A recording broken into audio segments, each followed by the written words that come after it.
Phenomenon. A single word that perfectly describes Florida Gator quarterback Tim Tebow. 2 seasons ago, he announced his presence to the college football world against the Tennessee Volunteers with one memorable 4th down short yardage run. And last season, against these same Vols, in his first ever SEC start, the Tim Tebow phenomenon became a reality.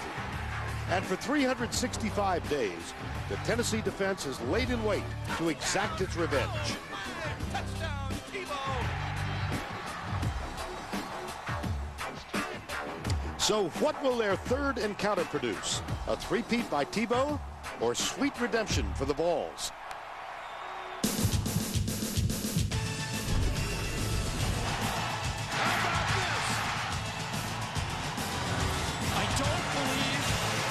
Just happened. Oh my gosh! Are you kidding me? For the win. He did it! We welcome you to the Home Depot SEC on CBS in Knoxville, Tennessee. They arrive by boat. They arrive on foot. And the most significant pedestrian in his 17th year as a head coach, Phillip Fulmer, as he forwards the ball walk through thousands of volunteer fans. There's a walk of a different nature for Tim Tebow and the Florida Gators. He meets his mom and dad. Several other members of the family are among the 100,000 who have gathered here for this SEC encounter between the Gators, who are ranked 4th in the country, and the Volunteers of Tennessee. Wins over UAB at home after the loss at UCLA. Good afternoon, everybody. Vern Lundquist along with Gary Danielson and Tracy Wolfson. This ancient facility is one of the great settings in all of college football. Neyland is now in its 87th year. It's gone through a number of facelifts to keep it current. The most recent nip and tuck completed just as this season started, and the next is scheduled as soon as the season is over. More significantly, 100,000 fans who gather here regularly help provide a terrific home field advantage. Though they stumbled in this decade, they've lost 13 at home. Over the 87 years, the Volunteers have won 80% of their games. They go for win number 420 today. And one of the wonderful traditions, the opening of the tee, and the Volunteers take the field.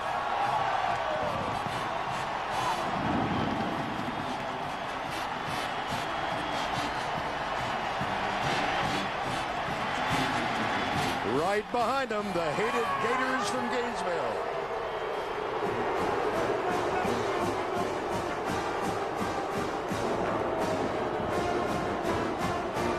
Urban Meyer undefeated against Phillip Fulmer and Tennessee. Well, it's just your average Saturday afternoon. And Gary, we're going to talk a lot about the sophomore Heisman Trophy winner who is now a junior, and the numbers that Tim Tebow has posted in his brief career with Florida rush by almost more quickly than you can read them. Pick a number, pick a category, Tim Tebow's name pops up. You know, you can feel the anticipation of a game when you're doing a game, even announcing a game with Tebow in it. But you know what? The defensive coaches around the country have been fast to work to come up with something to stop this guy. How about we say slowing the spread, attack Tim Tebow. Here it is against Miami. Even on running plays, Miami said, we're going right after this guy.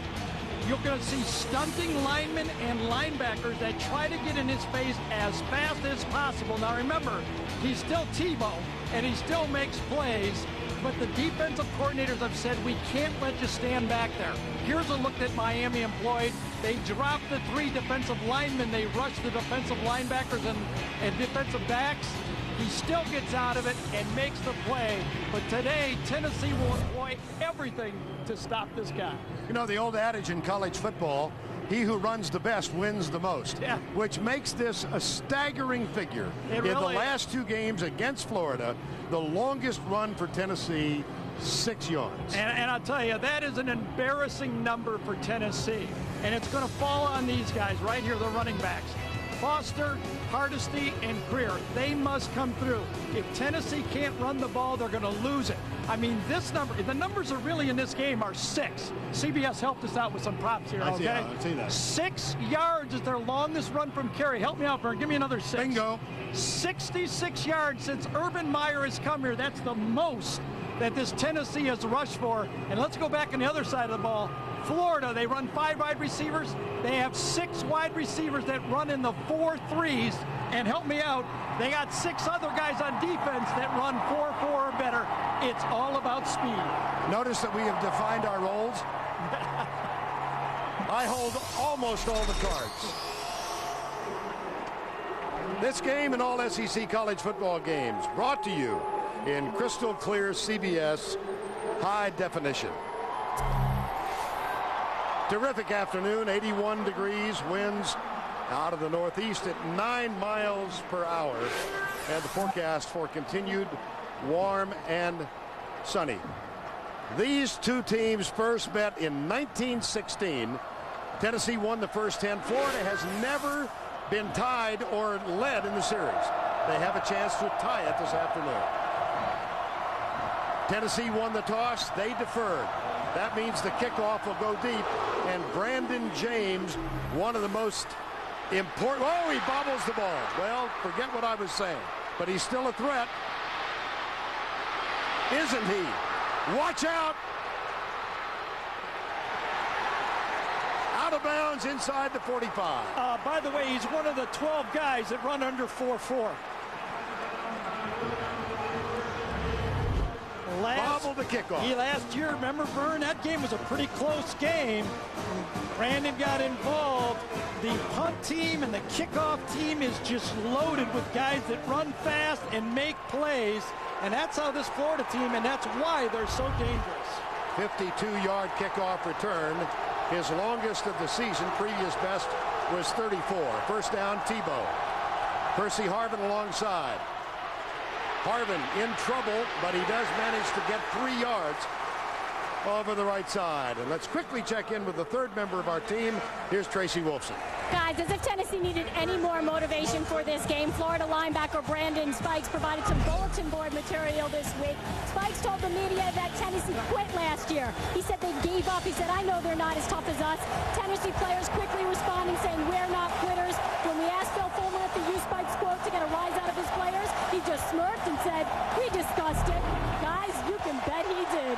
And Emmanuel Moody is in the backfield. He's only got 2 carries for 2 yards this season.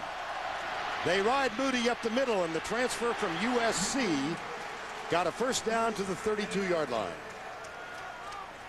And let's take a look at the lineups presented by the Home Depot. First of all, at quarterback, the now familiar figure of Tim Tebow. Made his first significant play here on a 4th and 1 in a primetime game 2 years ago.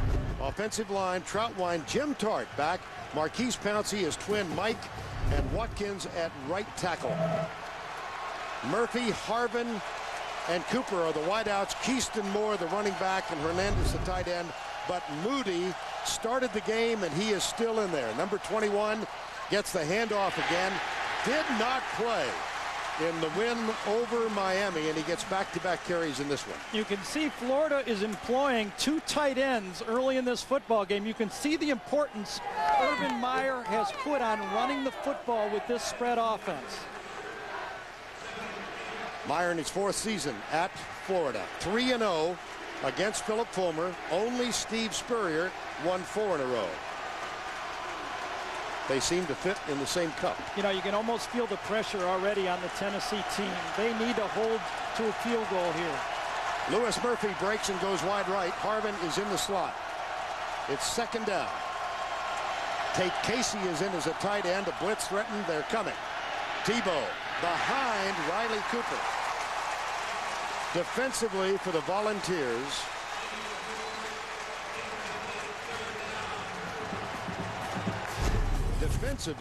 I thought I said that. Brown, Bolden, Williams, and Ayers. The linebackers, Myers, White, Wilson, and McCoy. And in the secondary, and this is an outstanding secondary, Willingham, Berry, Morley, and Dennis Rogan. Third down, Brandon James is on.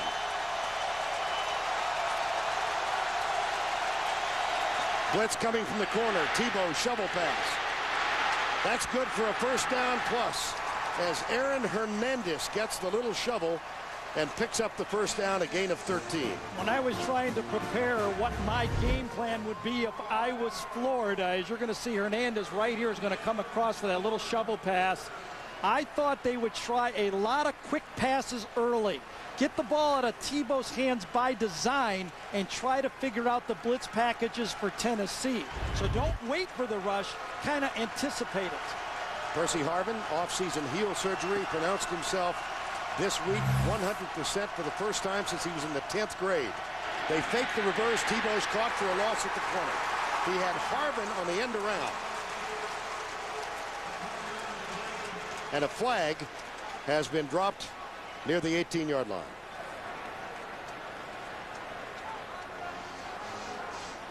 Face mask, Tennessee. Referee today is Thomas Ritter. And remember, there's only a 15-yarder. It'll be half the distance, but it'll be first and goal.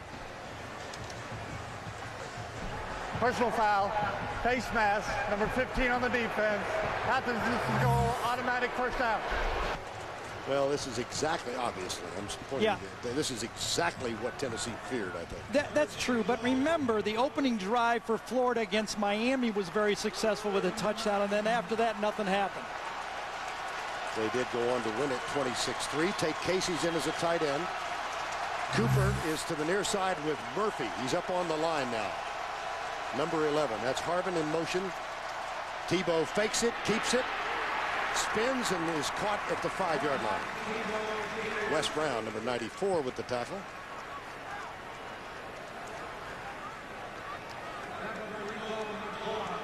Talk a little bit more about this Emmanuel Moody. Transfer from Southern Cal, sat out last week. And he's still getting used to the spread offense, Vern. You talk to the coaches for Florida, but it was interesting. The first time they ran him, they moved the tight end into a fullback spot and just basically ran an I formation isolation play, something he was used to.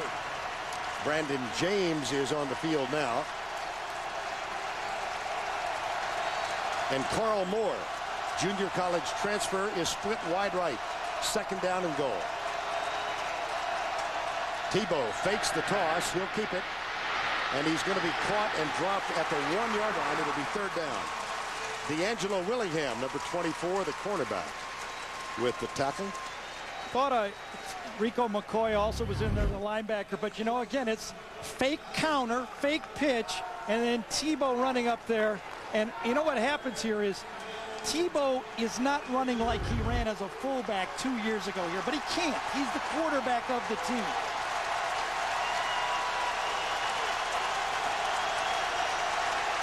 Third down, and the ball spotted just outside the 2-yard line. Tebow jump pass, third time he's done it, third time he's gotten a touchdown. We have seen it each of the last 2 years. The jump pass, it brings back memories of Y.A. Tittle. Really interesting that Florida knew that people had scouted them on this, but this time they gave it from a different formation. A new look, same play.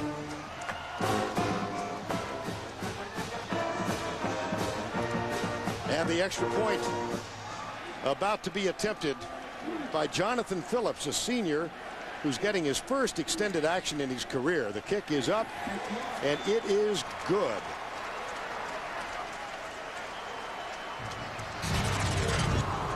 See, here's the new look. Before, the other player was right over here to the left side. Hernandez is lined up at the left tight end, and Tebow was much deeper. Now he lined up closer, and then threw the jump pass. Threes are lucky. 7-0 Florida. Tim Tebow leads the Gators quickly down the field. 8 plays, 44 yards after the 52-yard kickoff return. And the touchdown reception by Aaron Hernandez, his second touchdown of the year. Now, this is getting old hat for you, isn't this jump pass? Yeah. Well, I was looking for a I think you almost said another jump pass from Tebow. We've seen all three. Yeah. Hey, I tell you, the anticipation of Tebow playing, it's like a Mike Tyson fight when he was knocking out those guys in his prime. I mean, you got to watch it. You can't take your eyes off this guy. Caleb Sturgis is the kickoff man, and this will be taken by Dennis Rogan at the 5. Runs into his own man and then is caught and dropped. Well, Tim Tebow now 3 for 3. The first we saw came against LSU. Remember this in 06? And the falling grab made. And then last year against Kentucky, fool me once, fool me twice. Yep. How about fool me 3 times? It's not like it's not in the repertoire. This is Aaron Hernandez with a catch. Tebow 3 for 3. And Rocky Good called that game. He's in our booth, and he said he almost blew the whistle on that play when it happened the first time. Yes, Rocky Good, one of the fine referees, is with us for the year. And here's Crumpton with the pass out of the backfield after the 35-yard line. Catch is made by Luke Stocker. Jonathan Crumpton out of Waynesville, North Carolina, getting his first full year as a starter, replacing the graduated Eric Ainge, and has had a modest season so far. Up front, Scott, Parker, McNeil, McClendon, and Ramon Foster. Gerald Jones, Taylor are the wideouts, Stocker the tight end, Arian Foster is the running back, and Cooper the fullback. Now this is Jones in motion. Hand off, Foster comes right. And he's tackled at the 37-yard line. Joe Hayden, number 5. Whoop, flag. Yeah, we got a flag. And while we sort that out, let's check the Florida defense. Trateau, Marsh, Sanders, and Cunningham. It's a very young front 4. Cunningham with 15 starts. Jones, Spikes, Ryan Stamper gets the start in place of the injured Dustin Doe. Wandy, Pierre-Louis, Black, Mike, Major Wright, and Joe Hayden in the secondary. Yeah, he had to be pulled back. He was upset. He thought it was on his team, or he was telling his team they're doing a good job. He thought. Foul, personal foul, number 27. Offense, 15-yard penalty, 3rd down. Yeah, you know, I think sometimes you can get into your team's head about this quitting stuff, and they overreact. This time it was Foster. I think Urban Meyer. I kind of wish the referees would have made that a no call or a call on both sides. 3rd and 1 and now 3rd and 15. I thought Foster got up talking. You know, that's a big difference here. Montario Hardesty is in the backfield now. 2nd and 15. Blitz coming by Florida from the backside. And a beautiful open field tackle. That is a catch and a fumble and a recovery by Florida. Boy. You could see the lineman throw his beanbag. He definitely called it a catch.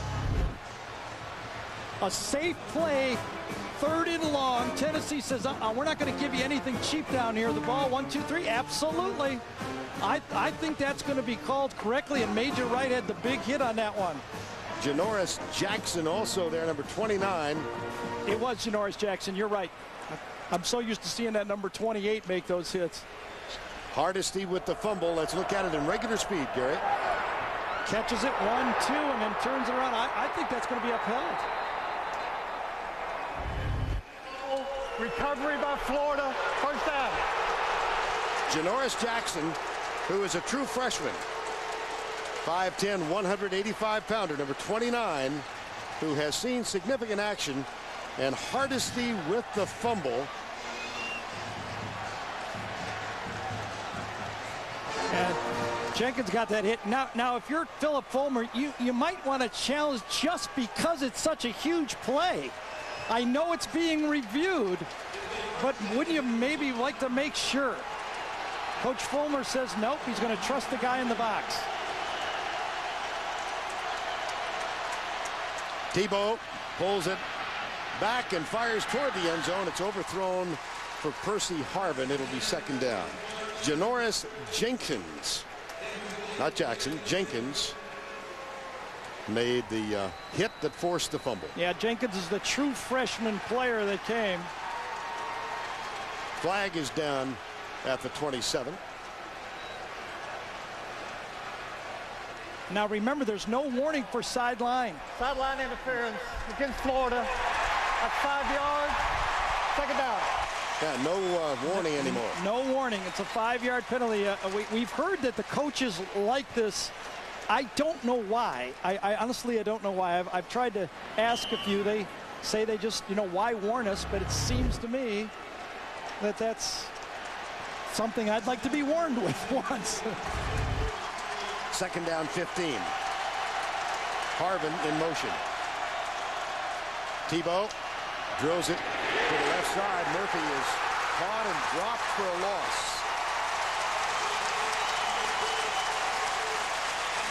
Brent Vincent, number 13, who started 10 games as a defensive back last year, sat out the first game this year, academic reasons, and has now worked his way back into the rotation. He has, and he's an athlete, played wide receiver, as you said, when he began his career for Tennessee, but that's pretty simple. There should be a slip block by a tackle or somebody on that. If you hit it, it's a big play, but the combination of the penalty for the sideline warning and that stop has really made it 3rd and long. Keaston Moore split in the slot to the left. Now that's Moore who moves. Tebow back, good blocking. Nobody open. He throws it. Oh my gosh. How about that was awesome. play? That was awesome. And that could be the difference of a field goal. That could be a 3-point play right there. Now these are one of the ones, I tell you, I never do it because I just love these type of plays, is when if it doesn't go, you say, come on, be careful with the ball, manage the, God, forget it, don't manage the game, make some plays. That is awesome because that turns us into a 39-yard field goal? Jonathan Phillips, 5th-year senior, is 1 for 1 in his career. And this will be from 39 to make it 10-zip.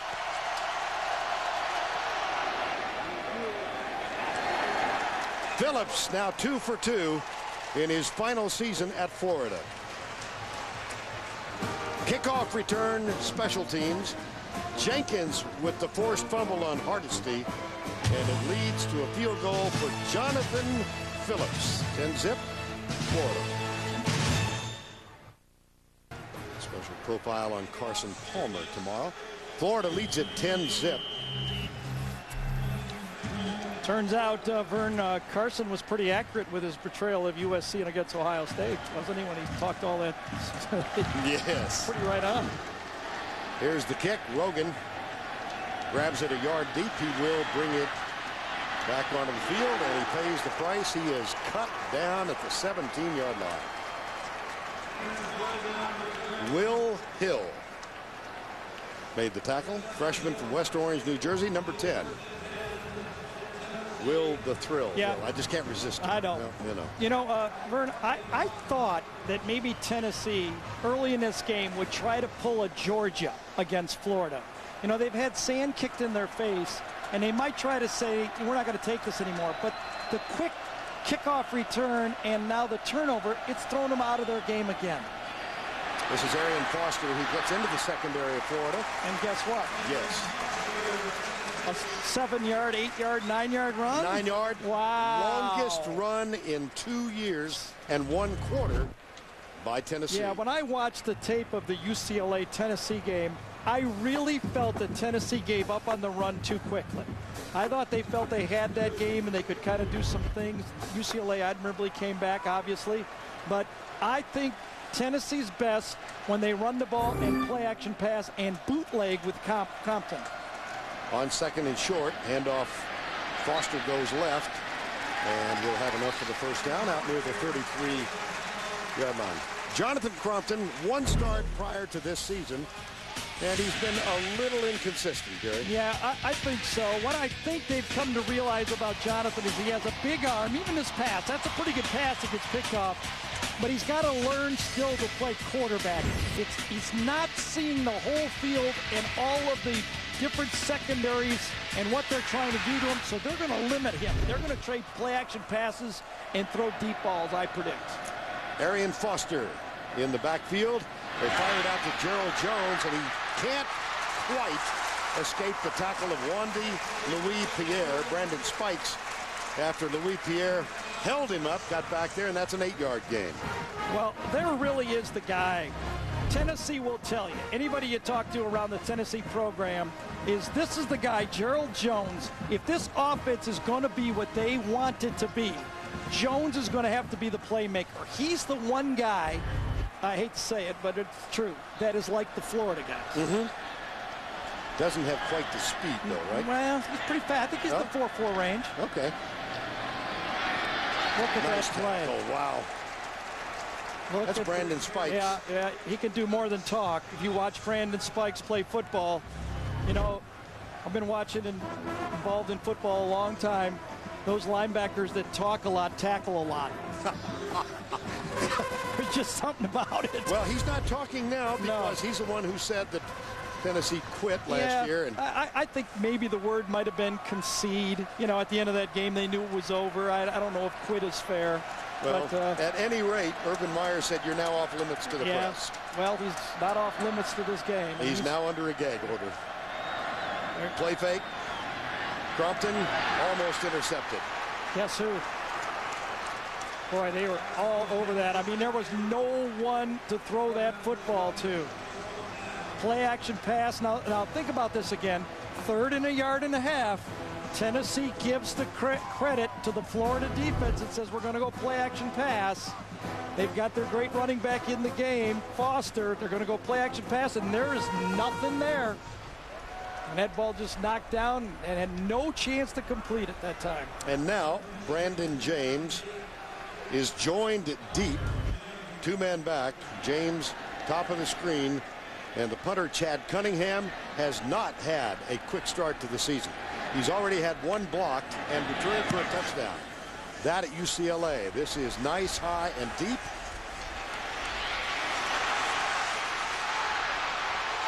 Brandon James. Watch out. There are no flags. Brandon James, Florida touchdown. 78 yards.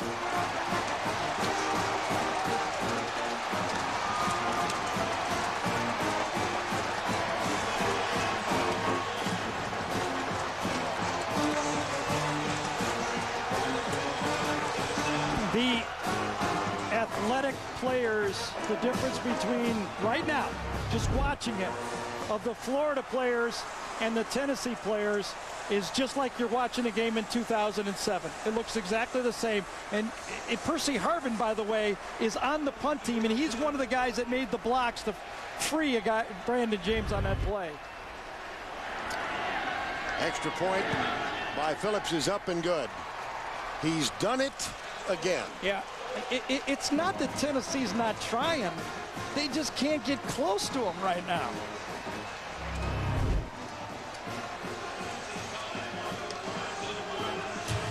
Earlier this season, James returned one 74 yards. This one 78. That's Philip Fulmer.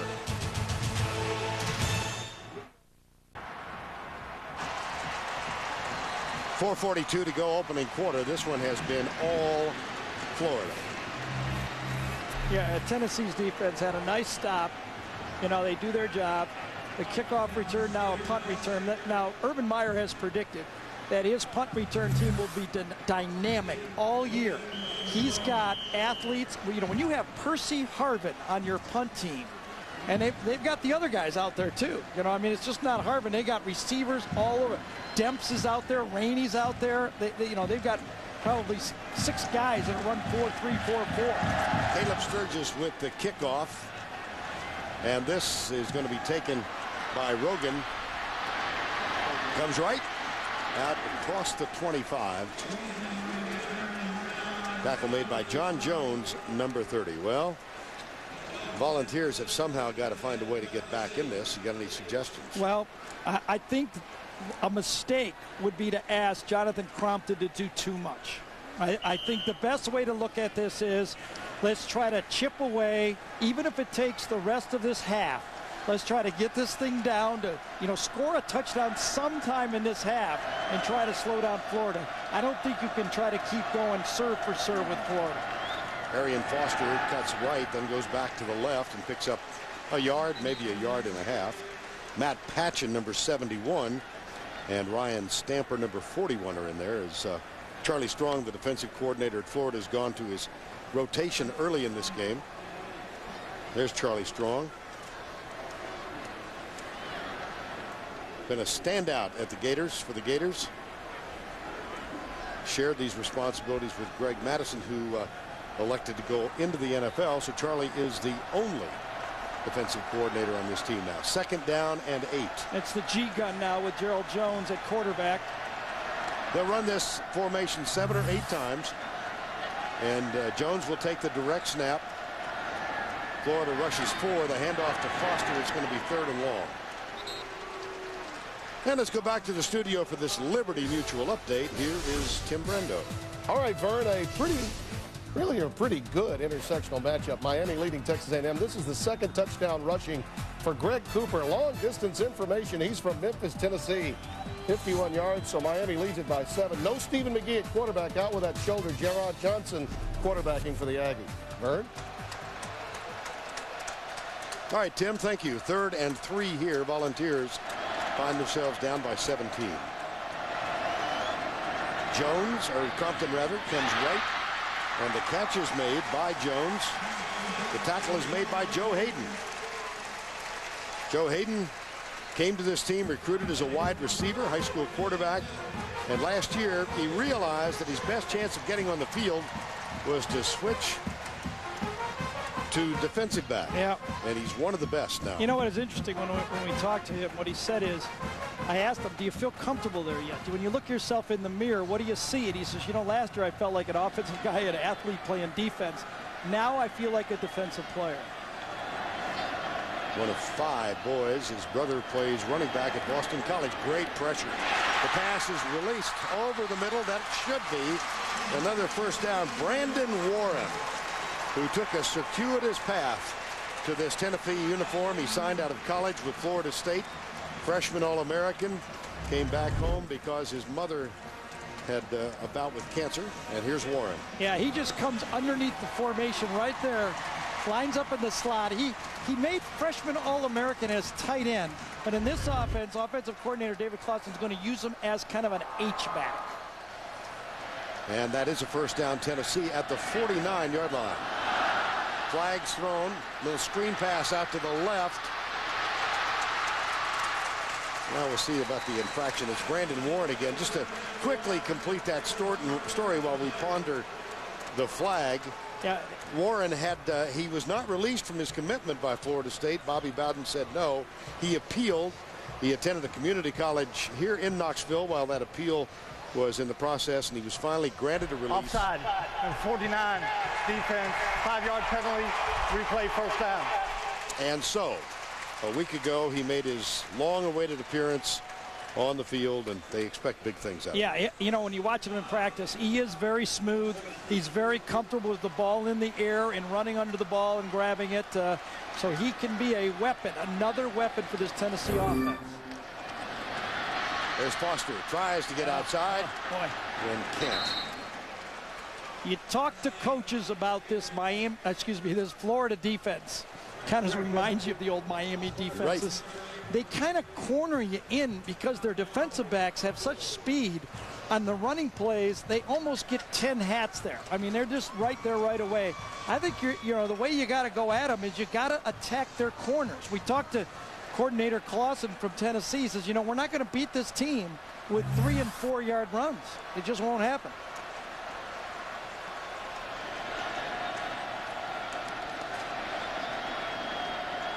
Here's the G-gun formation again for the 3rd time. And Jones heads left, cracks the 40. 1st down, Tennessee. See, that's a gain of 9. Yeah, that's the wrinkle they need. They need something else to take Florida out of their game. When Eric Ainge was the quarterback last year, they used Jones a bit, but he was injured. He had, I guess it was a shoulder. I'm trying to remember last year. You know, we saw him against LSU in the SEC championship game. He scored a touchdown on that game. But now you can keep this defense a bit off balance with different types of formations. Crompton back in at quarterback. I formation. Montario Hardesty is in as the running back. Number 2, Crompton. He's 5 of 6. Make it 6 of 7. And another Tennessee 1st down inside the 25. Denarius Moore makes the catch, number 6, in front of Wandy Pierre Louis. The Florida defensive backs are playing more off coverage. They're playing man-to-man. Last year, they played more bump and run. The strategy this year has been to move them back and trying to get them involved in the ball in front of them. Good play calling by Tennessee to take advantage of that technique. Hardesty had a great game, the first game of the season out in Los Angeles against UCLA. He's the more physical back, and he gets the handoff, comes right, and works his way down to the 15-yard line. Joe Hayden, Brandon Spikes combined for the tackle, but a little bit of life in Tennessee now. Absolutely. That's the end of the first quarter, with Tennessee threatening, though they trail by 17. We'll return to Neyland Stadium after this message and this word from your local station. More than 100,000 here in Neyland. Florida has jumped out to a 17-0 lead, though Tennessee threatens. Gary, how about the first quarter? Yeah, it turned around on the first play. Dropped the ball. We're all worried that nothing good is going to happen for Florida. And what happens? An athletic player makes the Florida play, leads to Vern's favorite play, which is now kind of old hat. And then you get the punt return by James again that really got Phil Fulmer saying, what are we going to do wrong next? He said in the first game versus UCLA, we made enough mistakes to lose more than one game. They're there again. Second down and 1, though, for Tennessee. Montario Hardesty is the running back. Crompton gives it off to Hardesty, runs into his own man, and then spins and gets the first down. A.J. Jones with the tackle. Anthony Parker, number 75, impeded the progress.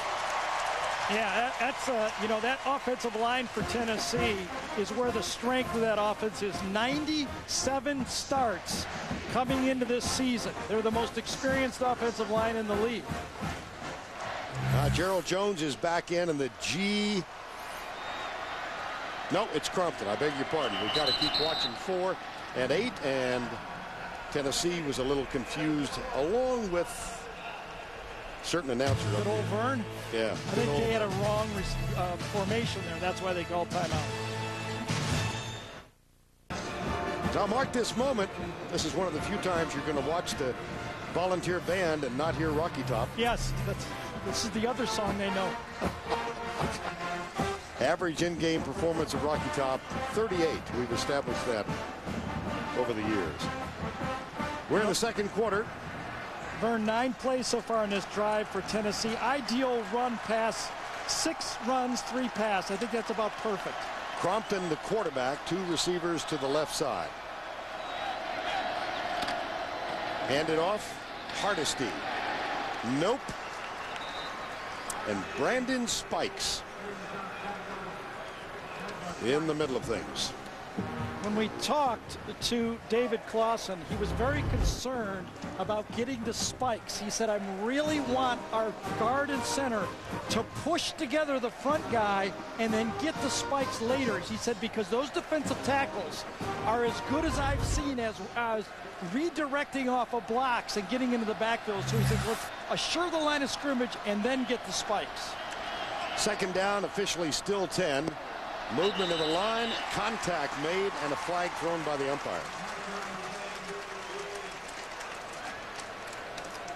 Looked like Vladimir Richard, one of the guards, moved, but let's see. Thomas Ritter with a call, and from the applause from the offensive line of Tennessee. Dead ball. Offside. Defense. The defender was in the neutral zone, causing a false start. 5-yard penalty. Second down. Now remember, the offense can't move first, but if the defense draws them off, that is a good call right there. And a big play for Tennessee, because now they put it in manageable position. And remember, they can get a first down.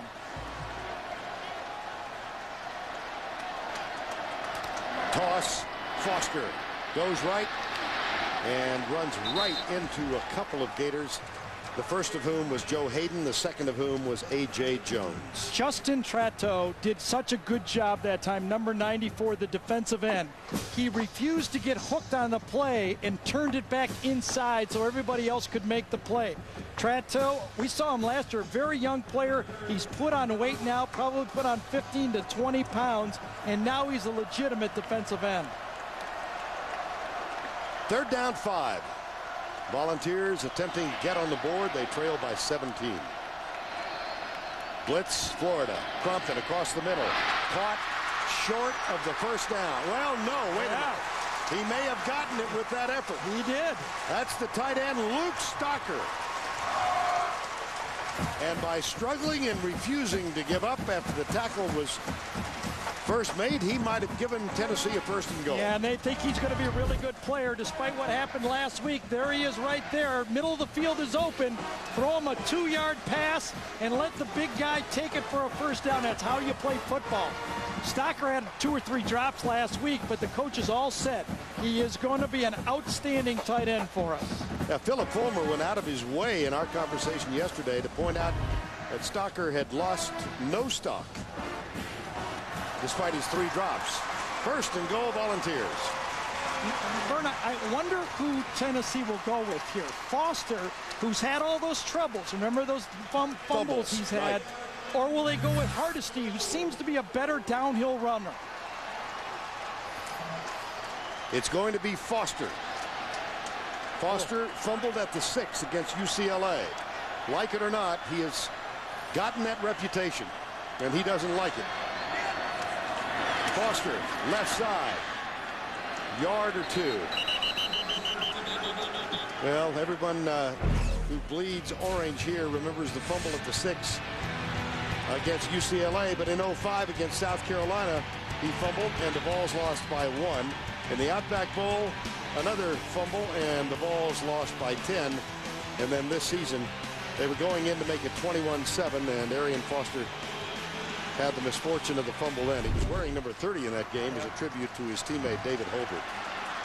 Crompton is the quarterback. This is the 14th play of this drive. It is Foster at tailback. Fumble. That was not Foster. My. Crompton. And Florida has recovered. Foster's got to say, what am I, jinxed or something? Last year, Eric Ainge hands it off to him left-handed. This time, Jonathan Crompton, I think he hit the fullback. Yes. I think he hit Kevin Cooper on the hip. And that is the first thing in fundamentals you're taught as a quarterback, is keep that ball close to you and let the fullback clear. Oh, what a self-inflicted wound. And looks of disbelief from Philip Fulmer. Well, let's take a look at it again. I'll show you how the train wreck happened. The guard pulled a little slow, and the fullback, Kevin Cooper, did the wrong assignment. When he goes and pulls out, he kind of runs into the blocking guard and actually gets into Crompton's way. That was the train wreck. And so, after 8 minutes and 6 seconds, nothing. And now Florida has it. Tebow in the end zone. He'll keep it, and he gets maybe a yard. And I just can't imagine, Gary, the degree of exasperation for Philip Fulmer and this entire Volunteer group. 8 minutes, 14 plays, Zippola. It's hard to really, I've been in a lot of these things on the losing end like this. There's an air of negativity about the team when you go into the game, and then you play right into it. And then you start to say, maybe everybody's right here, and it just starts snowballing down like here. Hill and Tennessee has to get this arrested very quickly. Agreed. Well, second down now, and Tebow again is in the end zone. He has it, goes left, and he's out near the 10, short of the 10, and it'll be third down. Dennis Rogan with the first contact. See, now, normally I think Florida and Dan Mullen, their offensive coordinator, spends time thinking about managing the hits on Tebow. Okay, we got to last the whole year and all that stuff. but this is Tennessee, and this is one of their toughest road games on the schedule.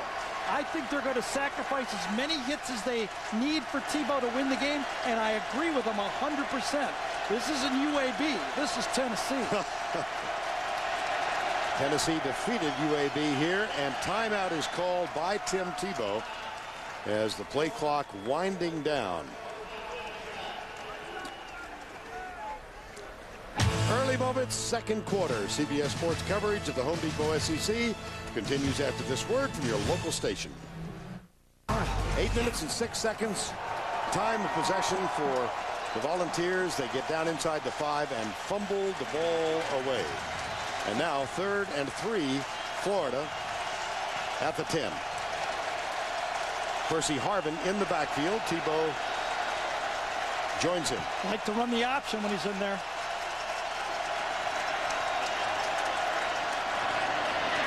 Tebow keeps, cuts. He's got the first down after the 15. And let's go down to Tracy Wolfson. Trace? Guys, no surprise, there's a lot of frustration on this Tennessee sideline. Gary, you mentioned it. This is in UAB. Well, center Josh McNeil came off screaming, banging his helmet, saying, come on, guys, we're in the SEC. Let's play like it. Remember, Fulmer told us yesterday this team has no leadership, and that concerns him. And, guys, this is the time they need a leader to step up and take over. All right, Trace. He said that the leadership right now, the emotion and the energy was coming from the staff as opposed to the players, and he needed someone to emerge to take that role. First down and 10, Percy Harvin. Here's the option. Yeah, and you call that. And Harvin, look at this. Pretty nifty, isn't he? Dennis Rogan with the tackle. Ben Martin was second there, and we go back to the 3rd. Tim Brando. Excuse me, fellas, I've got a little fly swatting to do, okay? We lost Fresno State last week, East Carolina this week, but BYU's getting it done. Max Hall, 7 yards to Austin Collie, his second touchdown catch of the day. They've scored 86 points in a row, and Utah, another fly in the ointment, leading Air Force 7-0. Utah and maybe even Tulsa working their way into the mix, Vern. Back to you. Well, Tim, I think you've gone from 4 flies to 2 now, right? Oh, yeah. Tulsa's an interesting team. Yes. You know, they're going to be in it. They're going to score points. They finished late with East Carolina towards the end of the season, I think. That'll be an interesting game. Second down. Florida leads 17-0. Harvin still on the field.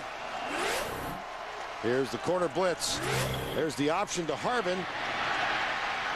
And he is keel hauled as he gets up near the 30-yard line, but that's going to be another first down. 9-yard gain. Walter Fisher with the tackle. Watch how disciplined Aaron Hernandez is, number 81 on this option play. He's lined up right here. He's going to pass the first guy. Now, most guys say, all right, I'm going to block him. He goes, that's the quarterback's guy. Runs right by him. Tebow makes the pitch and makes the play. That is discipline. That is hard to do. Great job, Aaron Hernandez. Harvin is out. Emmanuel Moody in as the running back. There's a flag in the backfield. Tebow keeps up to the 40-yard line. If the play stands, and I don't think it will, it would be a Florida first down. Yep, it's going to come back. Well, both teams are making mistakes. Florida is making these itsy-bitsy little ones, and Tennessee's making these gigantic mistakes. Who's winning? 17-0. Illegal shift on the offense. 2 players moving and did not get set for 1 second. 5-yard penalty. First down. Well, one of the 2 was Emmanuel Moody, the Southern Cal transfer. Sat out last year, a young man from Coppell, Texas. Seemed to be taking his lack of playing time so far this year in stride. Didn't seem to be upset. Urban Meyer, despite the spread, is kind of an old school coach. You got to earn your time. Here's the option. Nothing there. No, not at all. Great job defensively for the Volunteers, and Alex Wilson, number 35, playing middle linebacker at 5'10", 225. All right, Nice job. Excuse me, Vern. We talked about Hernandez. Now, watch Aaron Myers-White. He's just outside of your picture on this one, bottom of the screen. He comes up. Let's stop it right there. See, he takes the pitch man, and he lets the next guy take the quarterback. That's assignment football on defense. Both teams, when you're running option football, the offense has an assignment. You can't deviate. And the defense, Adams-White, he doesn't even go and try to tackle Tebow. He goes for the pitch man. Great See defense. the number? Excuse me, Gary. Yep. 6 for 15 on the ground. Here's a dead ball infraction. Keyston Moore. I think Urban called a timeout, did he not? Well, there's a flag down as well. Let's see. Yes, I think Urban beat it. Prior to the snap, there was a timeout called by Florida. That is their second charge timeout. There is no foul for an illegal shift. Timeout occurred before the snap. I wish both in college and pro football they would go back to the rule where the players on the field call timeout.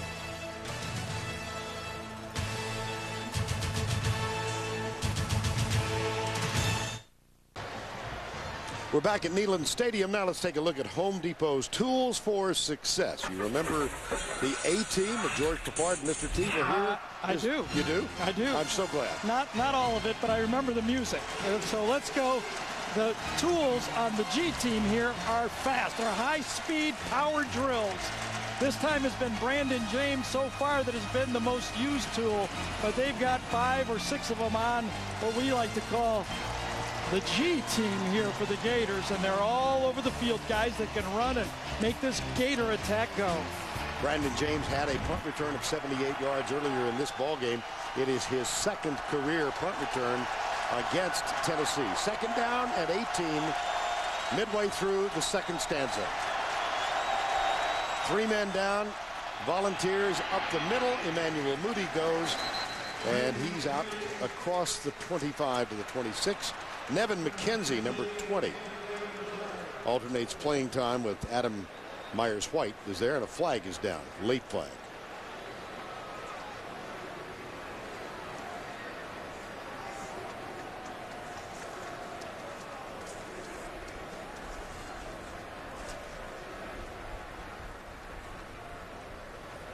Thomas Ritter.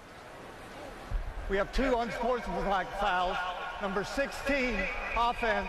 Number 24, defense. Those penalties offset. 3rd down. Carl Moore for the Volunteers, or rather for the Gators, number 16, and D'Angelo Willingham, number 24. There has been a little bit of a chippy attitude. Yeah. Here. Well, you know, almost all football games are, but you're right. I mean, and plus you've been beaten down the last couple of years so bad by this team, and if you look up at the scoreboard, it's happening again. This guy was one of the heroes of that come-from-behind victory, this guy being Tebow. They came from behind and won it here in primetime 2 years ago, 21-20. Here's Tebow back. Drills it deep. First deep attempt, and Harvin has it for a first down at the 40-yard line.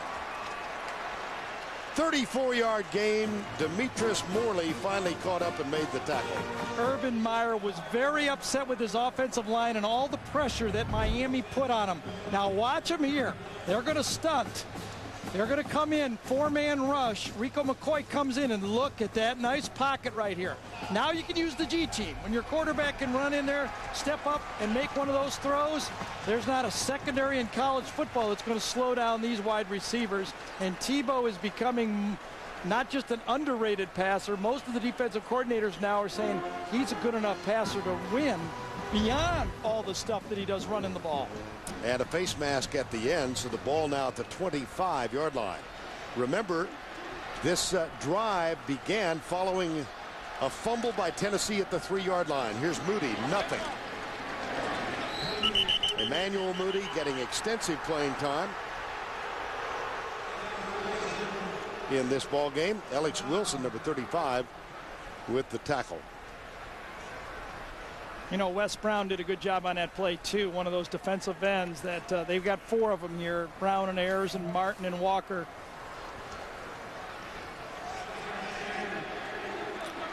Percy Harvin back on the field. He's in the slot to the left.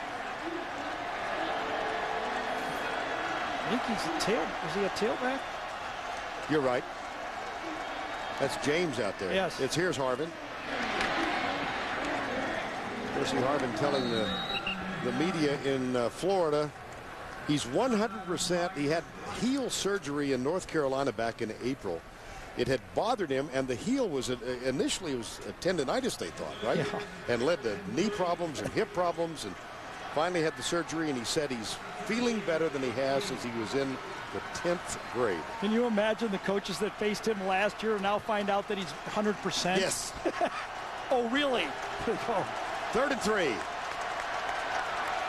Keyston Moore is the running back now. That's Aaron Hernandez, who sets up to the left side. Lead blocker, Tebow back.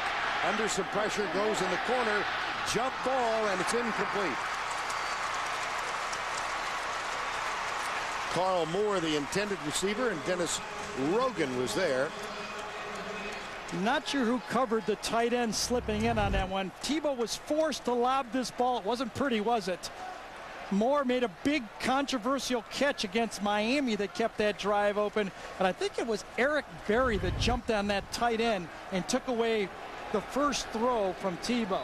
Interesting now, you've got a fifth-year senior as your place kicker who is performing for the first time on the road in front of 100,000. You're looking at 4th and 3, and timeout has been called by Florida. They use their final timeout to decide if they want to try the field goal or go for the first down or touchdown. Chippiness defined.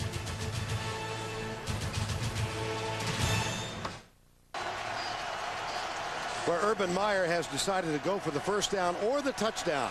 He eschews the field goal from 36 yards. And Tim Tebow has Keyston Moore in the backfield. He comes to the right. 4th and 3. Motion. More motion. Flags down. The pass is incomplete, but they might have drawn them across the neutral zone. That's inexcusable.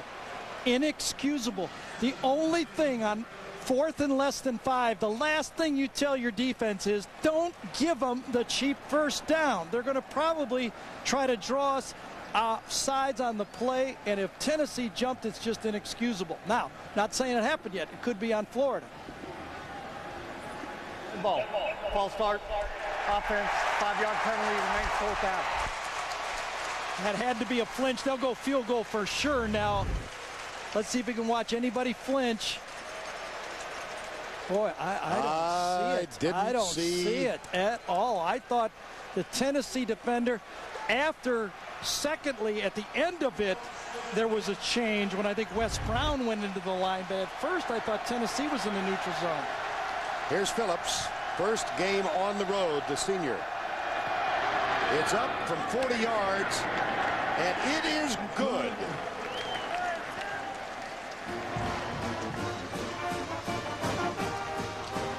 Well, we will ponder the question for a moment now. Who flinched? Yeah, it had to be the right side. It wasn't the left side. False start called against the Florida line. And the Gators settled for a field goal. 12 plays, 74 yards, 6:53. And Florida now 3 possessions in the first half, 3 scores, a touchdown and 2 field goals. Yeah, with the new clock rules, you're only getting about 8, maybe 9 possessions a game. Caleb Sturgis, and this one is very, very short, taken at the 20-yard line, near side. And the tackle made at the 37-yard line. Let's go back and revisit the call. Now, there's no doubt that movement happened here first, okay? But secondly, Mike Pouncey moves. Let's watch. Now, top of the screen movement. Does he get back? And then bottom of the screen, there's going to be movement from Tennessee that Pouncey moves on. Oh, that was, I actually thought Tennessee caused both of those movements. After Brandon Warren's kick return with that short kickoff from the 39, Arian Foster is the deep back in the eye. Crompton, the quarterback, hands it off to Foster, has a little bit of room, and gets out to the 45-yard line, gain of 6.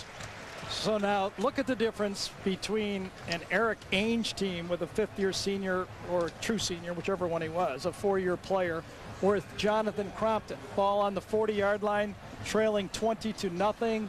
They run the ball off tackle because they're not quite sold on what Crompton can do, even so much so they're going to put Gerald Jones at quarterback. And Crompton is lined up wide to the right, top of the screen. So the G-gun formation for the Volunteers, 4th or 5th time that they've tried this one. On 2nd down, McNeil snaps it well. Oh, they're going to get a delay. They're going to get a delay.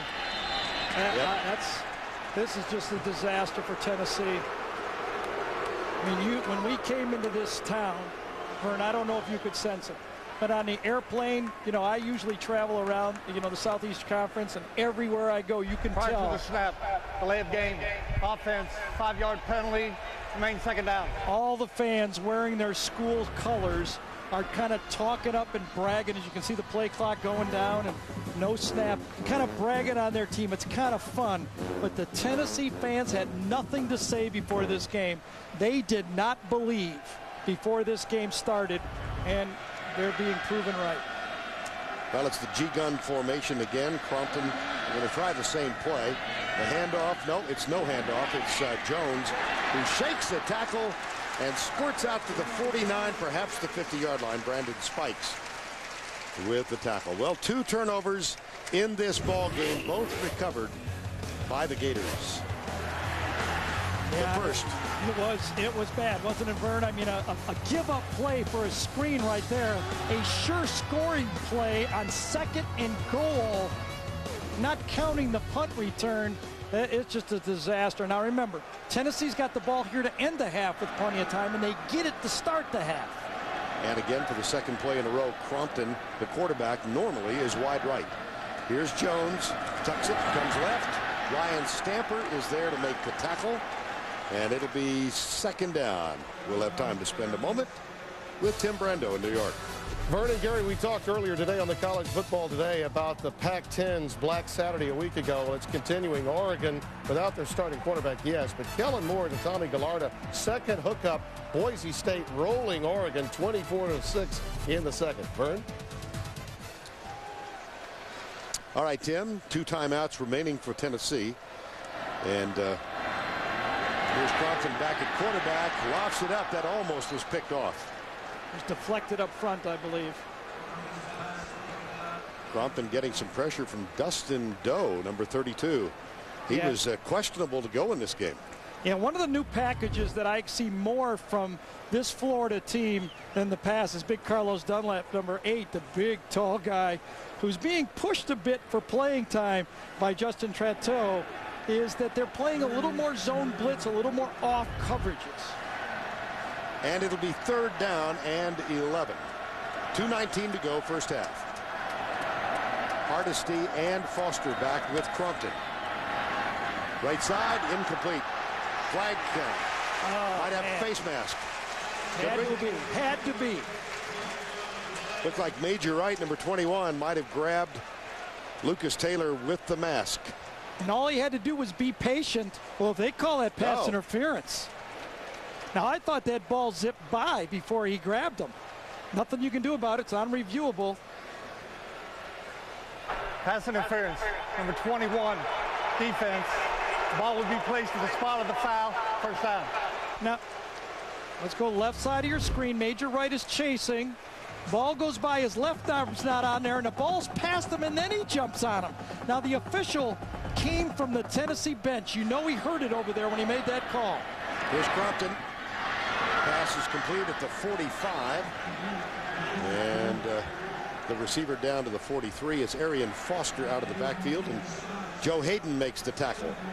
Hurry up offense now for the Volunteers. We're under 2 minutes to go in the first half. 1:55 and the clock running. Again, Foster and Hardesty on either side of Crompton. 5-man rush. They go deep. They've got a man, but it's picked off. Joe Hayden with the interception. He goes left, and he's got some blocking help. Down the sidelines, out of bounds, plenty of time for the Florida Gators. There is a flag 12 men on the downfield. Florida had 12 men on the field. Florida had 12 men on the field.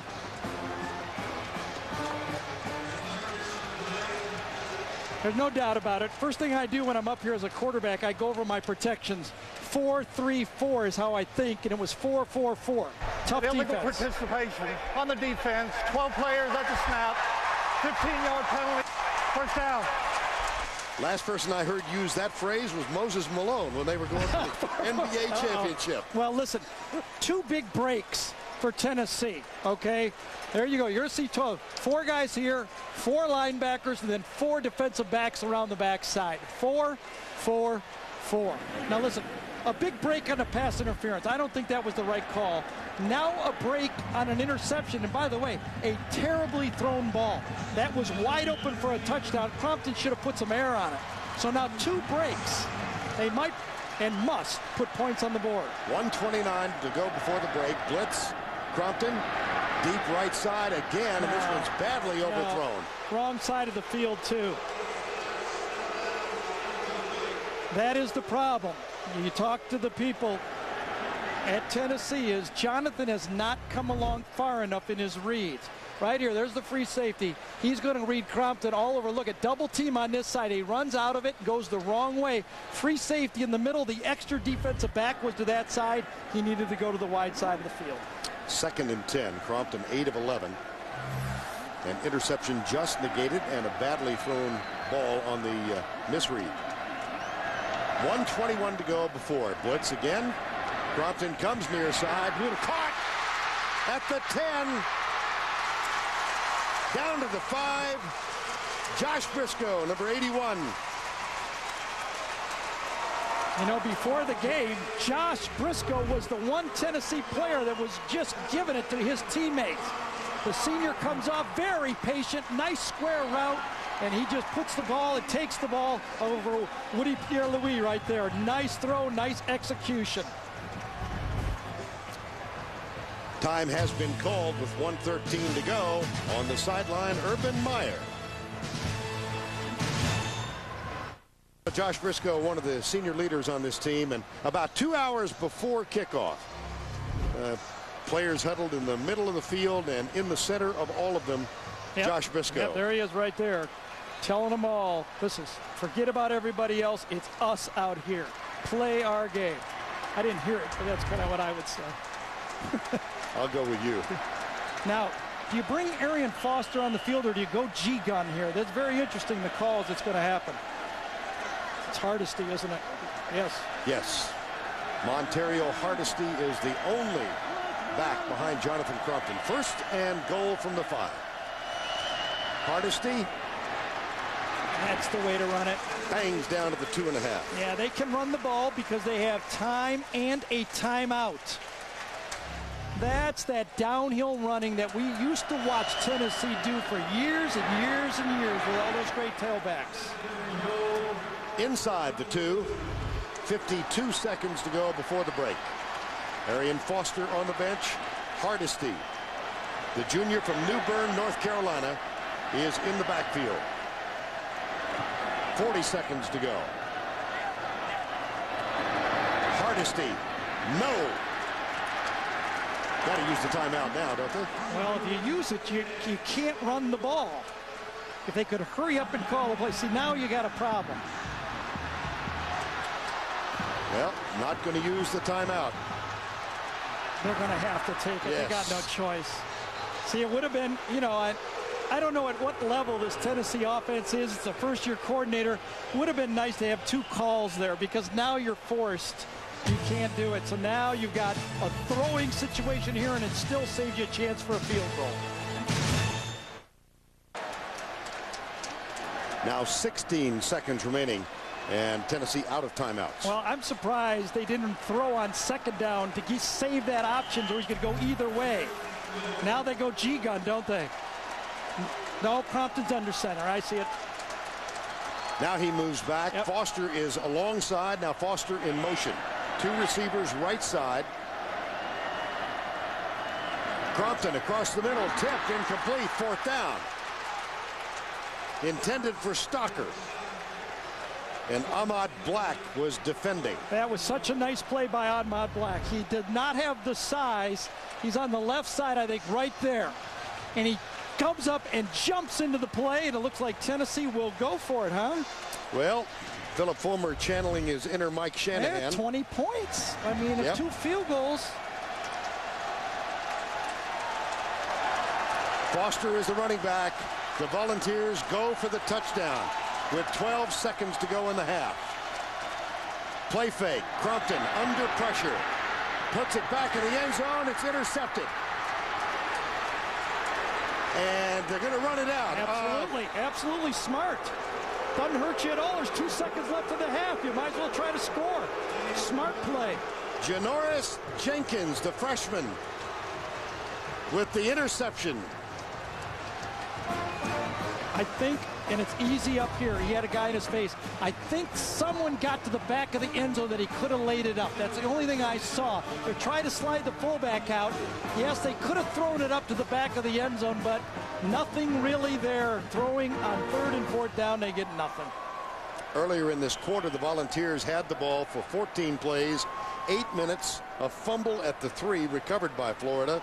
On this drive, 11 plays. They took 4 minutes off the clock, and the interception brings them up empty again. No, you're right. You know, I mean, 2 turnovers inside the 5. Even if you get stopped, 2 field goals makes it a manageable game. Those are more than murmurs coming from this crowd of 106,000. Let's go down to Tracy with Philip Fulmer. Coach, the decision to go for it on 4th and 1. I wanted to get the daggone touchdown and to get the momentum back. We've been our own worst enemy. The kicking game, we just got to come back and play better. How do you get this team to believe that they can come back and win this game? We believe we can win this game. Thanks a lot, Coach.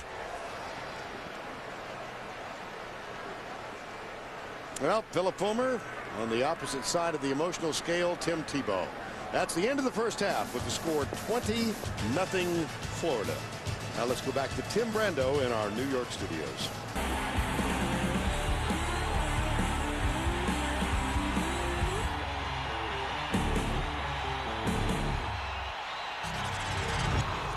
We welcome you back to Neyland Stadium in Knoxville. Crowd announced at 6,138. But I must say many have left. A lot of empty seats, particularly in the upper deck, as the Gators lead the Volunteers. Here's Caleb Sturgis with the kick. The 2 deep men, Dennis Rogan and Denarius Moore. This will be Rogan near side, a yard deep. And he brings it out. Oh, he's got some room. All the way out to the 42-yard line. Joe Hayden with the tackle. A little bit of a spark to open the 3rd quarter here for the Tennessee Volunteers, who, Gary, wasted so many opportunities. Yeah, if you're going to beat a good team, you have to at least have a chance to keep it a football game. You can't beat yourself. So, and that's what's been happening. You know, Joe Hayden makes a nice open tackle because Rogan goes by one more guy, he's going to score. So Rogan brings it out to the 43-yard line, 1st down. And here's the Lennon Creer opens at tailback. So Arian Foster and Montario Hardesty were the running backs in the first half, and Creer gets the first carry of this half. Halftime trends. Well, you see it, 3 turnovers. I mean, those are all points. I mean, Tennessee gets down there inside the 6-yard line twice. 1 downs, 1 turnover.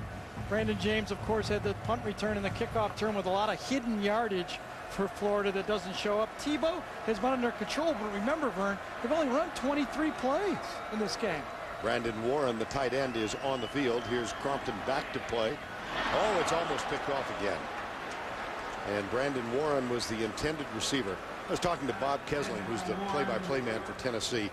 And Crompton missed Tuesday's practice with an injured ankle. Kesling says he thinks that ankle is hurting Crompton more than Tennessee has let on. Okay. That's the story, and they're sticking to it. It's a good theory. Giving you all the news. I know. You think all I do is eat hot dogs at the halftime? Well, he told us he was 100%. I watched him in practice. He was limping a bit. He's bouncing around out there. He can't play with that kind of ankle. He's in trouble in the SEC. On 3rd down, Crompton in the spread. Back to throw. Little pressure, tucks it. And he's going to be caught short. It'll be 4th down. So a wasted opportunity after the Rogan kickoff return. And Brandon Spikes, number 51, along with Lawrence Marsh, number 90, made the tackle. Now, Harvin and Brandon James go back to return the punt. James already with a 78-yard punt return when they played here 2 years ago. He was a freshman. They were walking out of the tunnel, and Urban Meyer told us, I hadn't made up my mind who was going to return the punts in the game, 18-year-old. And Brandon James came out and immediately began doing the Gator Chomp. And Urban Meyer said, you're my punt returner. He had one of 90 yards in that game that was brought back because of a penalty. This fair catch taken at the 8. I really like the 2 returners back when a team is trying to pooch, because you're going to catch the ball in the air and keep that ball from going inside your 5. 2 guys don't have to run for it. 1 guy does.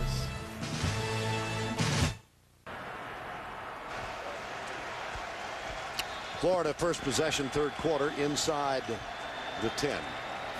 They're up 20-0. Punt return for a touchdown. Special teams have been very big in this game. And yeah, you know, coaches got to help their players too, though, Vern. And that last series, when the timeout was taken by Tennessee, not taking the 3 points, you know, you gotta put points on the board, I think. Tebow too high. Is that a lateral? No, it's an incomplete pass. Intended for Harvin. Adam Myers-White is out there. Boy, really modest numbers for Tim Tebow in this game. Yeah, I know, but the big point is he only had 23 plays because of the punt return for the touchdown and long drives for Tennessee. See, here's what I'm saying is the game has changed a little bit because of the new clock rules.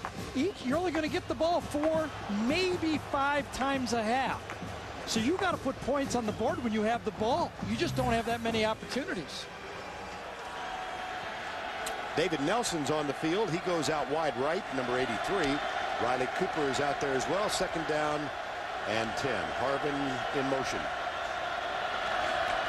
Tebow keeps to the 11, perhaps the 12-yard line. Wes Brown, number 94, makes the tackle. Well, it's time now to welcome the Duck. Trivia question of the week. Tim Tebow, of course, won the Heisman last year. Archie Griffin, the only player to win back-to-back Heismans. Who else came closest? Interesting. Yeah. 3rd and 7 at the 12. Tennessee's defensive line urging the fans to get behind him now. Make a stop on this 3rd down. Tebow heading to his right.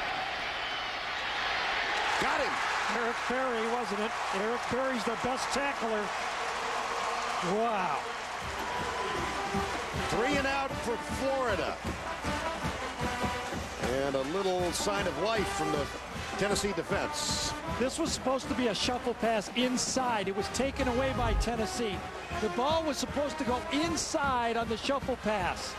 Watch this. Tebow looks. There's nothing there, so he's forced to keep it. And Berry comes up, takes him low, and takes Tebow down.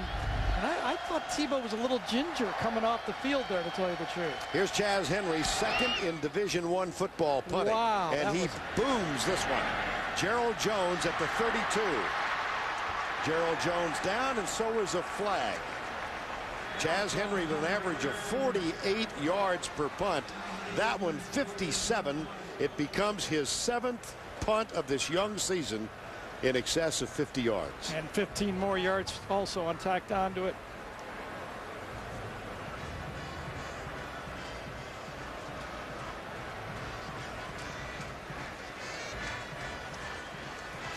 Here's Thomas Ritter.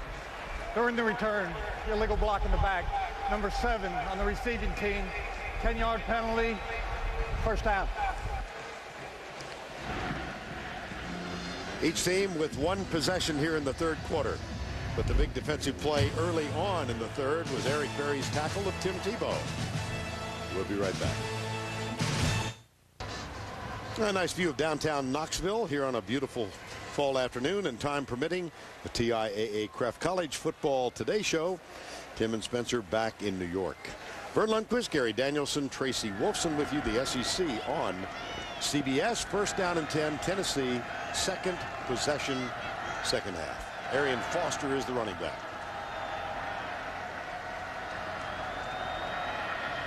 So I guess there's bad news, good news. You know, bad news is you went 3 and out. Good news is you might get it more often. Right? True. Tackle can't pick up his hand. Ramon Foster picks up his hand to listen to the quarterback. Philip Fulmer is a little Oh, upset. he's yelling Ramon, too. I'm pretty sure he said, Ramon, what are you doing? 78 offense, 5-yard penalty, first down. That's just total laziness and lack of concentration. Watch Ramon Foster listen to the quarterback. He turns around and oh, no, he can't do it. That, you know, that was Philip Fulmer. 5-yard penalty, first down. Crompton steps up, being chased, hit from behind, and then really hit from in front. It was Ryan Stamper, number 41, who delivered the big blow. And we've got a moment to spend with Tim Brando. Vern, you know, Oregon came from 17 down last week to beat Purdue. They were trying to mount a comeback, but Boise State just keeps answering. Kellen Moore, his third touchdown pass of the day, this one to Vinny Peretta, 74 yards. Vern? I sense a fly. Second down and 10. Here's Crompton. Handoff left side to Arian Foster. Breaks the tackle. Flag is down. This wonderful run is going to be called back. Joe Hayden with the tackle. And another spark for Tennessee. A 26-yard run will go the other direction. Yeah, and it was way behind the play, you know, but as an offensive lineman, you never know. I think it was on Scott. Might have been Parker. I thought it was 79. Best looking run of the day, obviously. Holding, 79 offense, 10-yard penalty from the previous spot. Still second out. Yeah, you can see the frustration now from the Tennessee players. They got to put it aside. Chris Scott, the left tackle, number 79. That's 7 penalties for each now. But that one negates a 26-yard run. Again, Florida's mistakes seem small. Tennessee's mistakes seem huge. Isn't that amazing? It just seems that way, doesn't it? Itsy bitsy, I yeah, think you said. itsy bitsy for Florida. Right side. This is Foster again. Within 500 yards, 488 beginning the game to become the all-time ground gainer in Tennessee history. Current leader is Travis Henry. Arian Foster, the senior. Father lives in Tennessee. His mom in Albuquerque, recruited out of California years ago, and he's been a steady presence for this Tennessee team. 3rd and 17 yards. How do you like your options? Not good. Unless Peyton shows up real quick. I'm sure he's watching. 3rd and 17, Hardesty and Foster on either side of Jonathan Crompton. Florida. They back out. Crompton steps up. He's got a long way to run, and he's not going to get there. And here come the Bulls again. Carlos Dunlap makes the tackle here, number 8. Self-inflicted wounds, and that's what it looks like right now. It's what I saw kind of coming here. The Tennessee fans just had no heart for this game. They just didn't believe. Small little indication, but you talked about on the airplane coming in. Last night we were at a very popular dining spot here in Knoxville, and a fervent fan tried to get the crowd going with the VOLS cheer. That's right. And nobody joined him. He was almost yelling by himself. Oh, Tennessee was held up pretty well there. Brandon James, they faked the handoff, and Brandon James across the 50 and inside Tennessee territory. That's a 13-yard return. Brandon James is averaging for the year. He started with an average of 14 yards per punt. Nick Rives made the tackle. Frustration etched on the face of Philip Fulmer. And it's now time for the playbook presented by the Hartford. Well, Brandon James gets the touchdown, but watch Percy Harvin. Now, Harvin, he's a star, okay? But he's on special teams. He could take a play off. He does not take a play off. Now watch him. Sprints in front of him, Brandon James gets it, and all of a sudden, number 1 comes back into it. There he is, and he's the last guy that gets in the way to cause that touchdown. So it would have been a nice return. He turns it into a touchdown return. A star going through with his play and his assignment. Nice job, Percy. Special teams, huge edge for Florida. 6th possession for the Gators now, and 3 of the 6 have started in Tennessee territory because of long returns. Here's Tebow coming left, fires it out. It's caught by Riley Cooper, who's wearing number 11 this year. He was number 86 last year. Cooper, the junior from Clearwater. That number was worn by Jarrett Faison, who elected to transfer, so it became available this year, and Riley Cooper grabbed it. Excuse me, Vern, when is Florida going to go deep? They haven't done it yet. No. I mean, it's just almost like a ticking time bomb here. They're going to do it pretty soon. Out of the spread. Hand off Moody. Gets a block. Gets another block from Murphy downfield. And he's picked up a first down. Eric Berry with the tackle, and D'Angelo Willingham, number 24, was second. This is the best cut I've seen from a Florida running back in 2 years. Watch Moody read it, jump to the outside, and make the play. That's what running backs have to do. It's not going to be pretty. You've got to find space and then accelerate it to it. That made Florida fans feel really good right there. Moody as advertised on that one. Emmanuel Moody, as we said, from Coppell, Texas, began his career at USC, transferred, sat out last year. And he gets the handoff up the middle. And let's concentrate again on Tim Tebow and answer the, cue the duck. Cue the duck. Trivia question of the week. Archie Griffin, the only player to win back-to-back Heismans. Who else came closest? The answer, Billy Sims, finished second in 79 after he won it in 78. Charles White won that one. How about the whole list? Look at all these guys who won it as juniors or a sophomore. Blanchard, Doak Walker, Janowitz, Staubach, Archie Griffin, Ty Detmer, Jason White, and Matt Leinart. And, of course, all of them were juniors. Tebow, the first sophomore ever. Comes left. Whoa, boy, nice open field tackle by Eric Berry. 7:13 to go here. Let's go back to New York once again. Here's Tim. Vern and Gary, forever Tennessee's tied to UCLA, and Willie Tuatama finds Rob Gronkowski. Again, that's the second touchdown strike between those two. The Bruins are down 24-10 now to Arizona. So Mike Stoops' team getting it done. And again, further, I guess, adding to the misery index in volunteer land. All right, Tim, thank you. It's 3rd down and 1.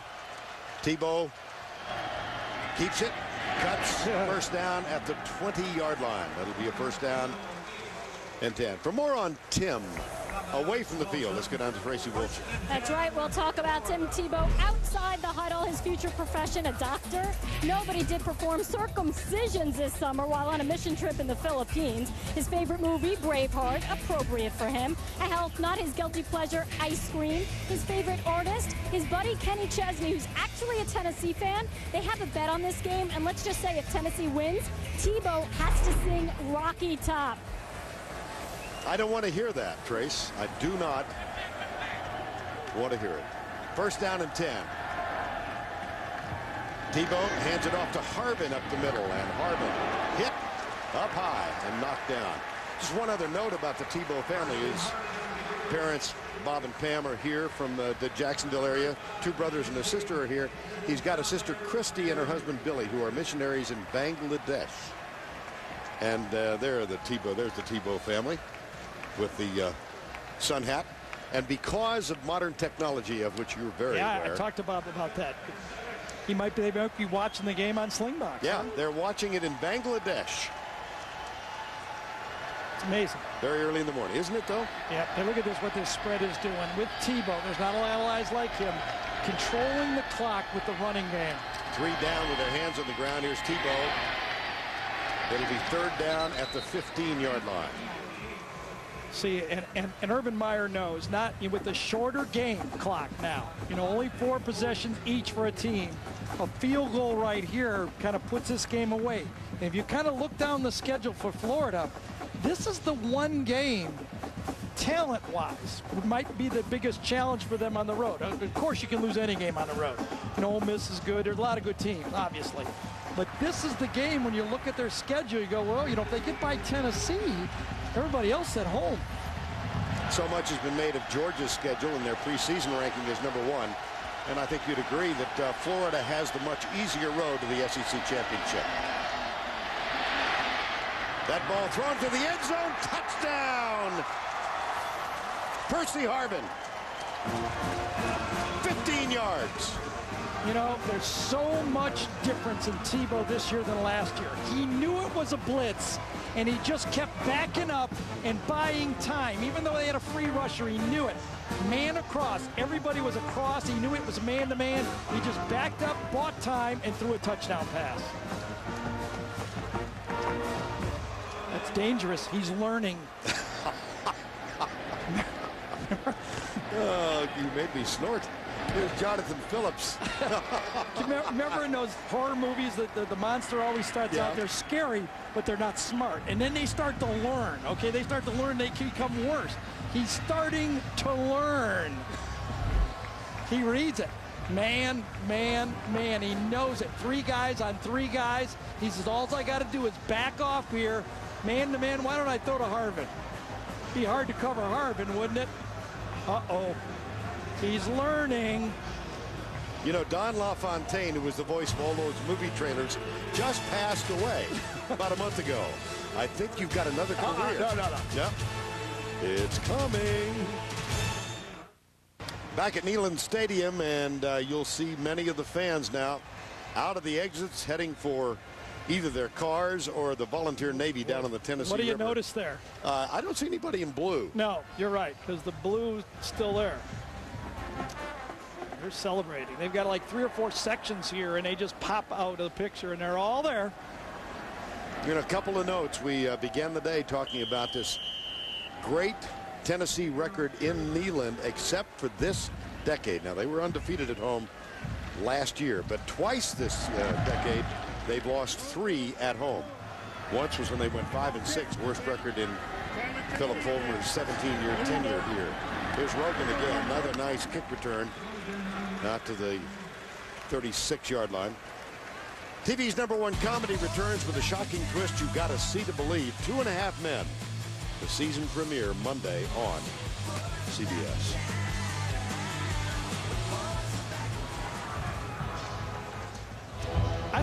I probably doubt, Phil, that Tebow's going to have to learn the words to Rocky Top.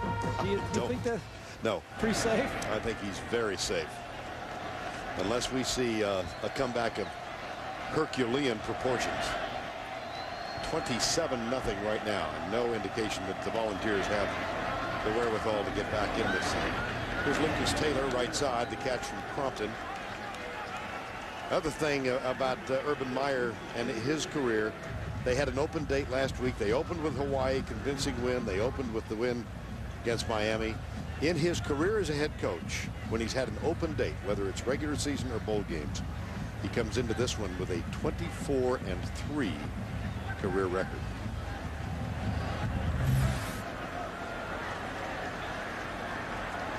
Gerald Jones in the G-gun formation now. 3 men down, 4-man rush. And a run up to the 40-yard line. Justin Trejo made the tackle. Well, yeah, I think it was important for Florida. Usually, you know, I buy it. I mean, I sold it a couple of years ago, Vern. A win is a win. Right. Okay. But I do think for Florida, it was important for them if they were going to win this game. And of course, they've got their sights set. First SEC, obviously. But for a national championship, because UCLA lost so badly, I think it was important for Florida to win this game solidly. Arian Foster is the running back on 3rd and 7.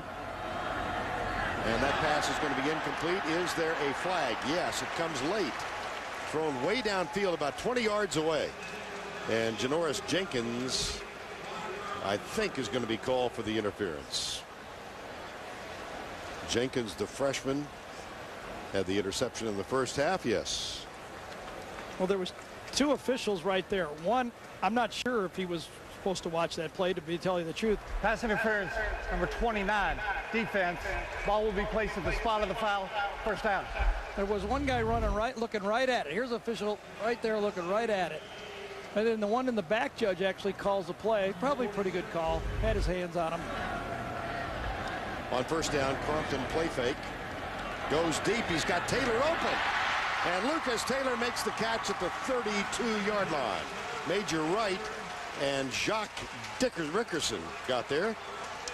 That's a gain of 22. Well, Florida fans remember how their secondary gave up yards last year. Last in the SEC in passing yards. So right now they're saying, hey, this game ain't over. That's what Florida fans are saying. Lucas Taylor breaks off wide to the left side. First down and 10 at the 31. Blitz. Crompton. Gerald Jones tackled by the ankles at the 27-yard line. And we go back to New York once again. Here's Tim Brando. All right, Vern, if you're looking for a team out of the ACC making a move this year, it's Butch Davis's team in year 3. They're really taking it to Virginia Tech now. Greg Little up the gut 50 yards. Their quarterback, TJ Yates, left the game with an ankle problem. They're one of 3 ACC unbeatens. The other 2, Vern, play tonight, Florida State and Wake Forest. Back to you. Interesting. Yeah, thank you, Tim. Interesting game there. Yeah, sure North Carolina, big win earlier this year at Rutgers. And Gerald Jones again is in the backfield. He'll take the direct snap. Jones in trouble.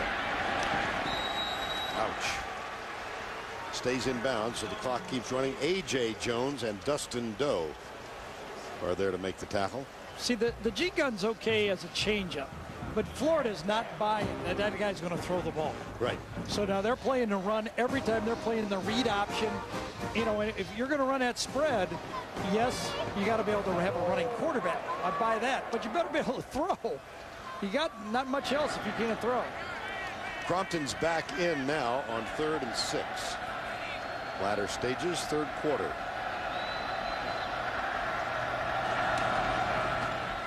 Looks left, tucks it. He'll run it. Yep. To the 5th. Oh, my. Joe Hayden met Crompton up high. Crompton held on to the ball, and he got the first down.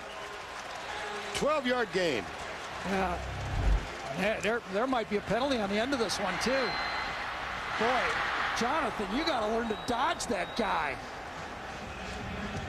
He got up in Major Wright's face, but he got up in the face of the wrong guy. Look at that, Joe Hayden.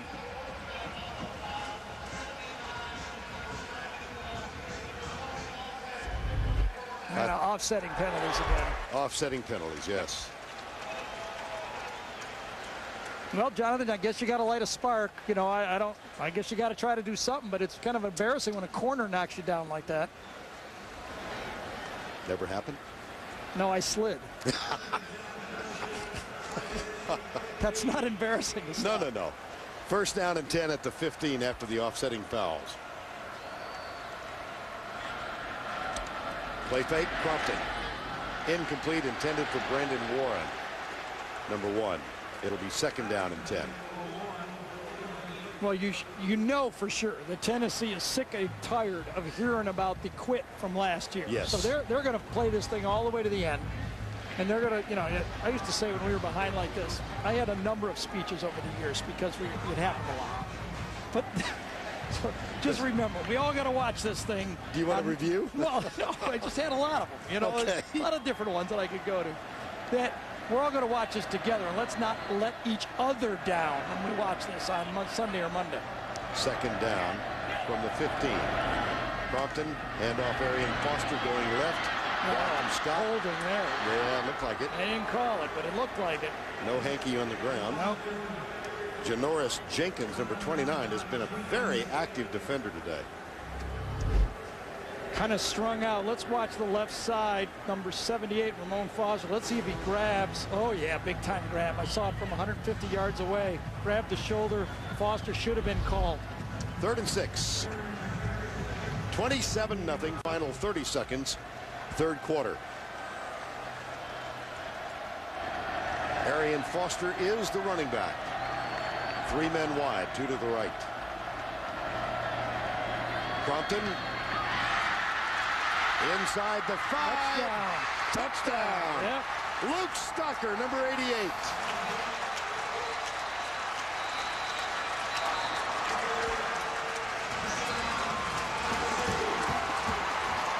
That's the first touchdown of the season for the talented sophomore, coming off the tough game last week against UAB.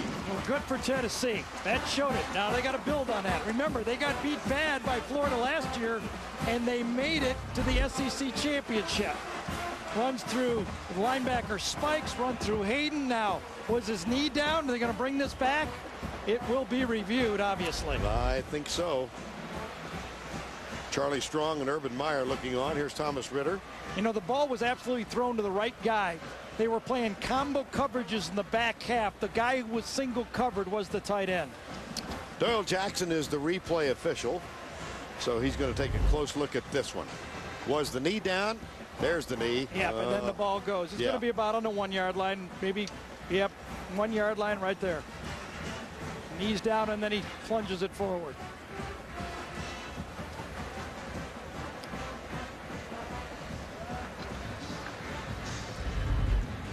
Luke Stocker, sophomore from Berea, Kentucky.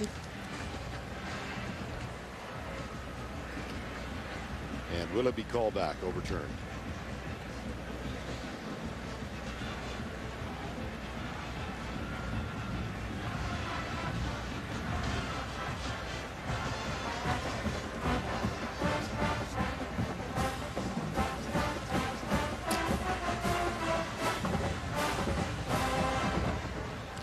Jackson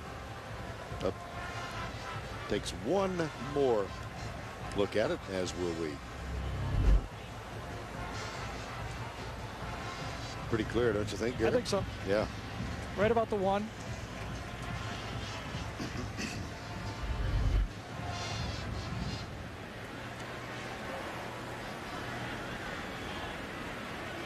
Not all that clear, apparently. Now the decision, I believe, has been made. No, sir.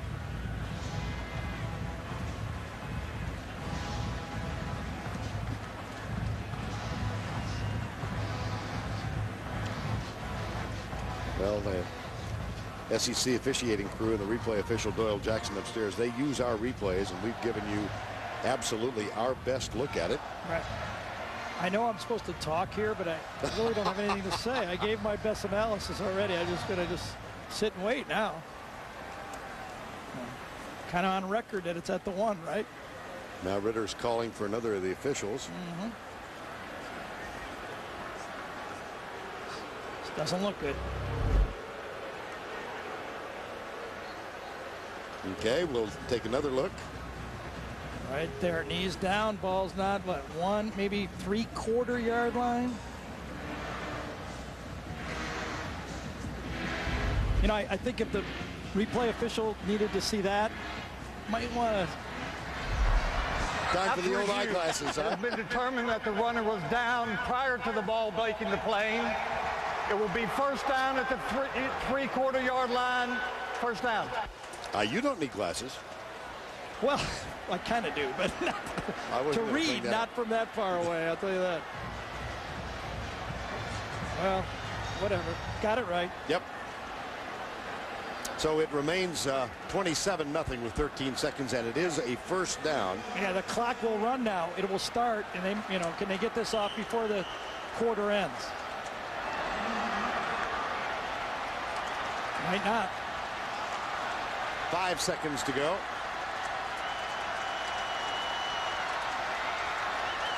Nope. Nope. See, Jonathan was totally unaware of that. I mean, it's not a big deal. The quarter's Right. going to end, same thing. But usually you ask your quarterback to be very aware of those things. We get one more play off this quarter. Well, they've got a 99-yard march. That's the end of 3 with the score for the moment. 27-0. We'll return right after this word from your local station.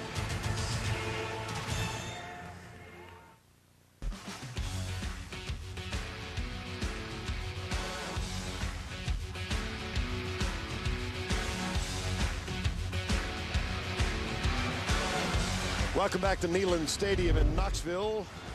Tim Tebow has thrown for 1 touchdown. Florida leads it 27-0 as we begin the final quarter. Vern Lundquist, Gary Danielson, and Tracy Wolfson. Will they sneak it? Yep, they will. Don't believe he got in. See, when you're behind this much, I mean, it's, you know, the sooner obviously you score.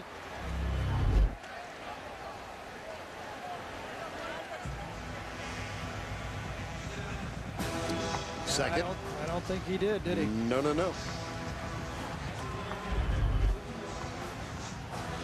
look at this.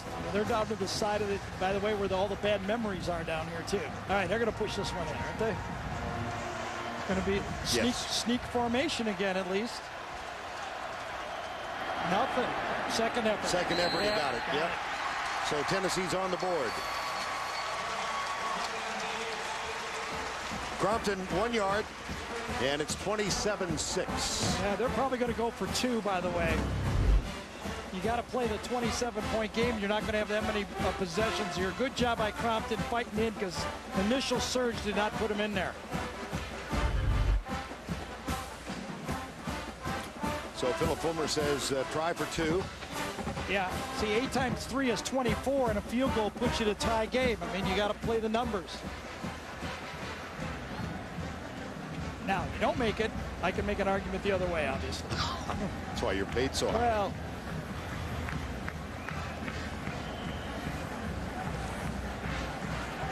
(27-6). Crompton, the quarterback. Gerald Jones is wide to the right. Taylor wide left. And Crompton is under center. Now Taylor up on the line. Across the middle, tipped, and incomplete. Tight end was wide open. He was in the middle of 14 checkers back there, blocks. You can't get a guy more open than that. Big Dunlap, I think, number 8. Here's the tight end. Watch him slip out to the middle. Look at this. No one covers him. And it's blocked in the middle. Justin Tratto or Carlos Dunlap. Yep. Crompton did get the 6. So we go to commercial with the score 27-6. And now it's time for our Geico scoring recap. Jump pass to Aaron Hernandez from Tim Tebow. 1 of 2 touchdowns. That made it 7-0. And then Phillips a 39-yard field goal to up the score to 10-zip. Brandon James a 78-yard punt return. His second punt return for a touchdown this year. 4th of his career. And that gave us a 17-0 score. Then Phillips with his second field goal from 40 yards out, 20-0. And Tebow with his second touchdown pass of the day. It went left. It was caught by Percy Harvin, 27-0. And just moments ago, the quarterback sneak from Jonathan Crompton to try for 2, no good. And so that brings us to our score of 27-6. Florida leading by 21 points. Brandon James is back to return the kick now. And Chad Cunningham will kick off for the Volunteers. Here's Cunningham. Brandon James at the 5-yard line.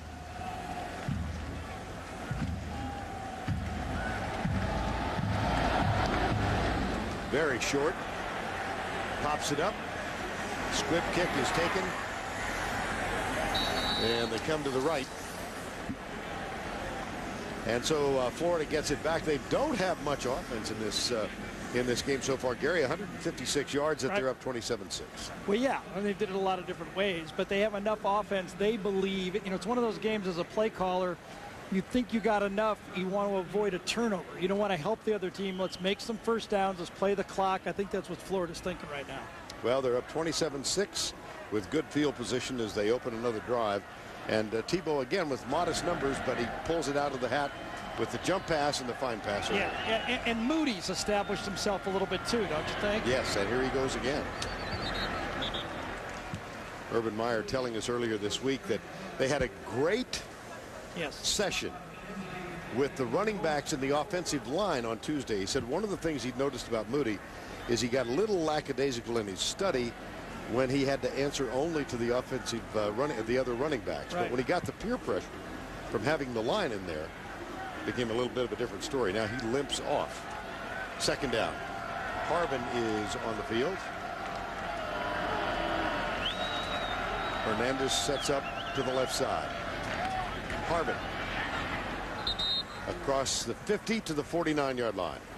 And we'll go back and spend another moment with Tim Brando in New York. Vern, another couple of undefeateds out of the Mountain West. The Fighting Falcons of Air Force against Utah. Darrell Mack is going to take it in from 8 yards out. 3 minutes left in the third. It's now 16-all. And remember, Utah will have a shot at BYU at season's end and what could be a fly in the ointment championship game. Vern. Yes, indeed, Tim.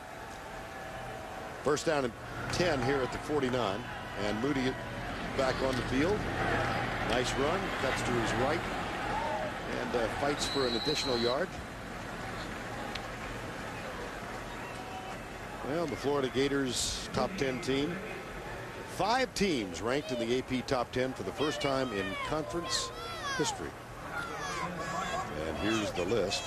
Southern California on top, followed by Oklahoma. Both have off weeks. Georgia out west tonight at Arizona State, then Florida convincing so far. Missouri won today, LSU at Auburn tonight, and then down Alabama defeated Arkansas 49-14. Remember when we were doing that 6 number? You know, yeah. How about Tennessee being the 6th ranked team maybe in the conference? That doesn't go over very well either. No. This is Chris Rainey, number 3, his first carry of the ball game. Rico McCoy. Now here goes back to 6. Yeah. The 6 guys who run. He's one of them. 4.4 or less. Rainey's explosive. We haven't even seen what he can do out of Lakeland High School in Florida. He's a blur. You know, Jeff Demps, their true freshman, you know, high school sprinter, actually a track champion, is a blur. And Rainey says, I can run with him. One of Urban Meyer's stated goals is to become the fastest team in Division I, and they're close. Put your camera on 15 here, isn't it? I would think so. 3rd and 1. There's 15, and that's another first down.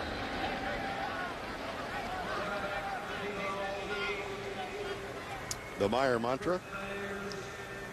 Take back the swamp. Well, they're now 21-1 in Gainesville. Dominate the Big 3. They've got a combined 8-1 record against Tennessee, Georgia, and Florida State, and then fast. Yeah. And, you know, he comes from, you know, that tree, the Lou Holtz tree. And you know, you can't argue with it. That kicking game is so important, and play your best players on the punt team. It's a huge play. It's a 40-yard play. Every time there's punt, there's a 40-yard play one way. So if you put your best players out there, you can steal yardage. Here's the first thing that's gone wrong today, and Tebow, ever present. Yeah. He's talking to Dan Mullen, who's upstairs, the offensive coordinator, calls the plays for Urban. Matt Moody is still on the field. And it's first down and 10 with 11:07 to go.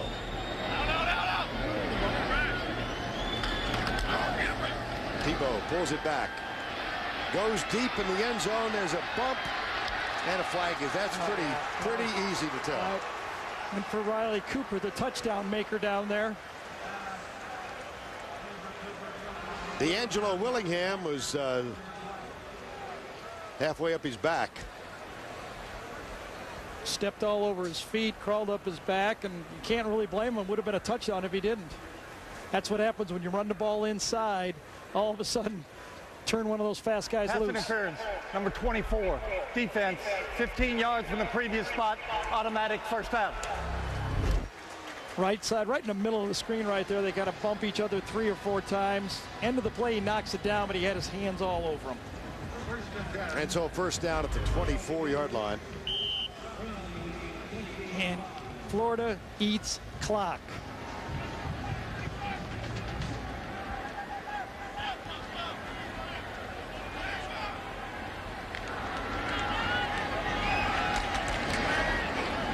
Tebow.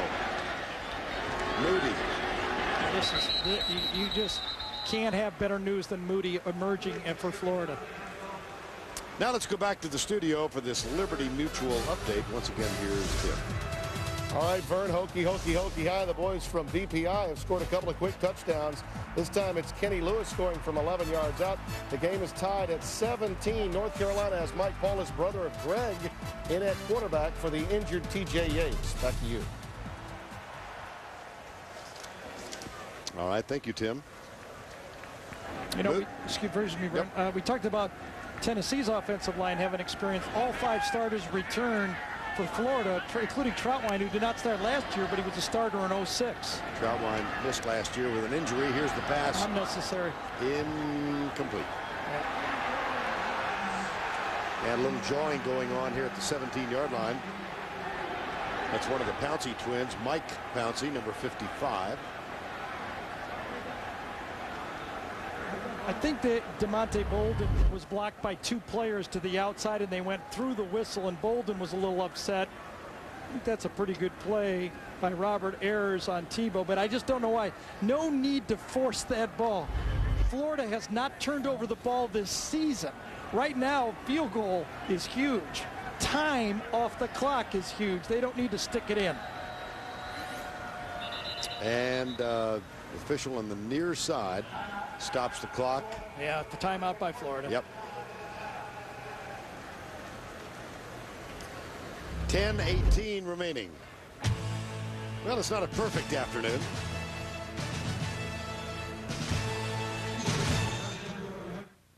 Volunteer Navy on the Tennessee River. Don't forget, later in the game today, the 5-star play of the game presented by Wrangler.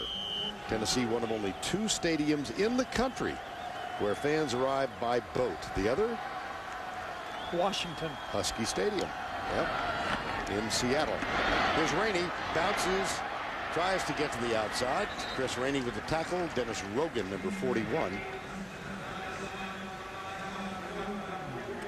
Shout out to my daughter living out in Everett, Washington. My old hometown. I know that. I'm not quite Jim Nance. I don't have that many hometowns, but I got a couple. Don't get to see her as often as I like, but she's out there. She's not doing that. I think they may be among those who are heading out of here, going home. 3rd and 5.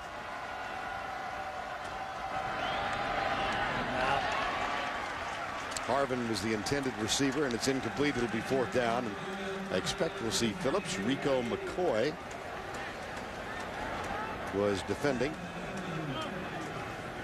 Now Jonathan Phillips, who's already graduated, he had applied for law school, been on scholarship and hadn't kicked, and he volunteered to leave the team and give up his scholarship. And in a meeting with Urban Meyer, Meyer challenged him and said, why don't you come back and try and accomplish something as an athlete? And so he did. Instead of becoming a lawyer? Yeah, well, exactly. I think the point is the world is full of lawyers, but we don't have enough field goal kickers. Oh, man. 27 yards. That's Vern at whatever.com. Send that note. Oh, dear. Tim Tebow might have completed his work for the day. He's had a pretty effective afternoon. Yeah, he's not. It's not the spectacular, but I think it's if you're a Gator fan, it's very good news because you've got other people emerging. You've got an offensive line that's blocking now in the run game. Tebow's going to make his plays when he has to, but now you've got a run game. Now you got a better defense. It looks like to me, and Moody, the running back. Boy, that's good news if you're a Gator fan. Yeah, he's listed as the 4th string running back. Here's the kickoff, and it is taken by Rogan inside the 10. He's out near the 25-yard line. And the tackle is made by Jock Rickerson. Well, the Bengals are off to a bad start. How did it happen, and how do they fix it? Boomer gets the lowdown from Carson Palmer. Plus all the latest news and information right at 12 noon tomorrow on the NFL Today. Yeah, Florida player was knocked down and is still down. It's John Jones, number 30, the injured man. Well, I can tell you if I don't know what the inside of a program as a commentator like being in it, But if I was Urban Meyer, I would want my backup quarterbacks to get some work. What if I'm in a big game, Tebow gets a stinger, and I got to go with my 2 guys? I would want my 2 backup quarterbacks to have some experience in the games. John Jones, the injured man. Take a look at the left-hand side of the screen. Right over here, I guess, huh? Yeah. There he is at the 30. Looks innocent, doesn't it? Yes, it does. Goes back and grabs his leg, though, right as he does it.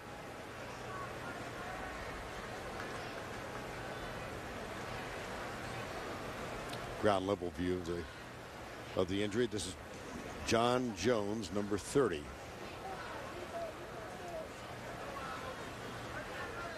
So we'll step aside. John Jones apparently is going to be just fine. 9:23 to go in this SEC encounter. Rivalry that has been very intense since the early 90s. But Florida has had its way with Tennessee each of the last 3 years, and they're in command here. Crompton back to throw. Across the middle, it's caught by Brandon Warren, number 1. He's down at the 28-yard line. You know, we've watched both of these games, right, Vern? Last year 59-20, this year 30-6. And you wonder where the talent difference is. I mean, last year Eric Ainge, you know, kind of close to Tebow. I know Tebow was the Heisman Trophy winner, but I mean, this year it seems like a big difference at quarterback. The other big difference is the wide receiver position. This does not seem to match up as well. Terrell Jones is the one guy that I think can run with the Florida receivers. There he got another one. But, you know, there's just not a lot of them. Beautiful run route. Perfect throw. Right now, Florida's sitting in that base defense, and Jonathan Crompton's very comfortable. He's got a big arm. Got plenty of talent. Fires this one right side. Montario Hardesty has it out of bounds. And yep, bring it back again. Yes, indeed. Holding. Boy, this, you know, you can lose. People forgive that kind of stuff. Yeah, there you go.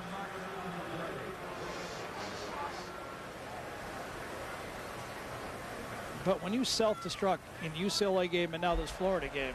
Holding, number 50 offense, 10-yard penalty. Josh McNeil, the center, called for this one. Yeah, there's going to be rumbling among them. Well, there was last year, too. Remember when they got beat down, was it by Alabama or Georgia? Which one? Alabama? Yes. And they won their last 5 games and went to the SEC championship. So, you know, they got to fight through it. Crompton completes it out on the right side.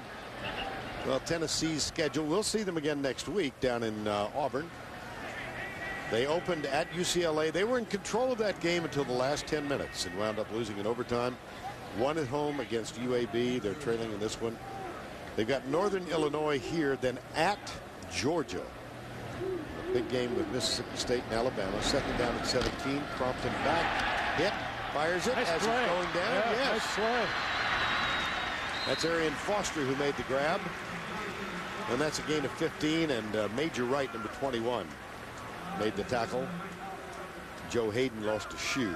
The one thing that sticks out to me for Florida, however, from their 2006 national championship team is, besides Jermaine Cunningham right there, they do not have that bevy of defensive linemen that just attacked everybody in this conference. There's Cunningham, who I think has got experience with 15 starts, and practically nobody else. Florida's called time, and Joe Hayden did more than step out of his shoe. He's limping. He might have injured a foot or an ankle. So time called, Gators. And now it's time for the 5-star play of the game presented by Wrangler. With the call, here's Mick Huber of the Florida Gator Radio Network.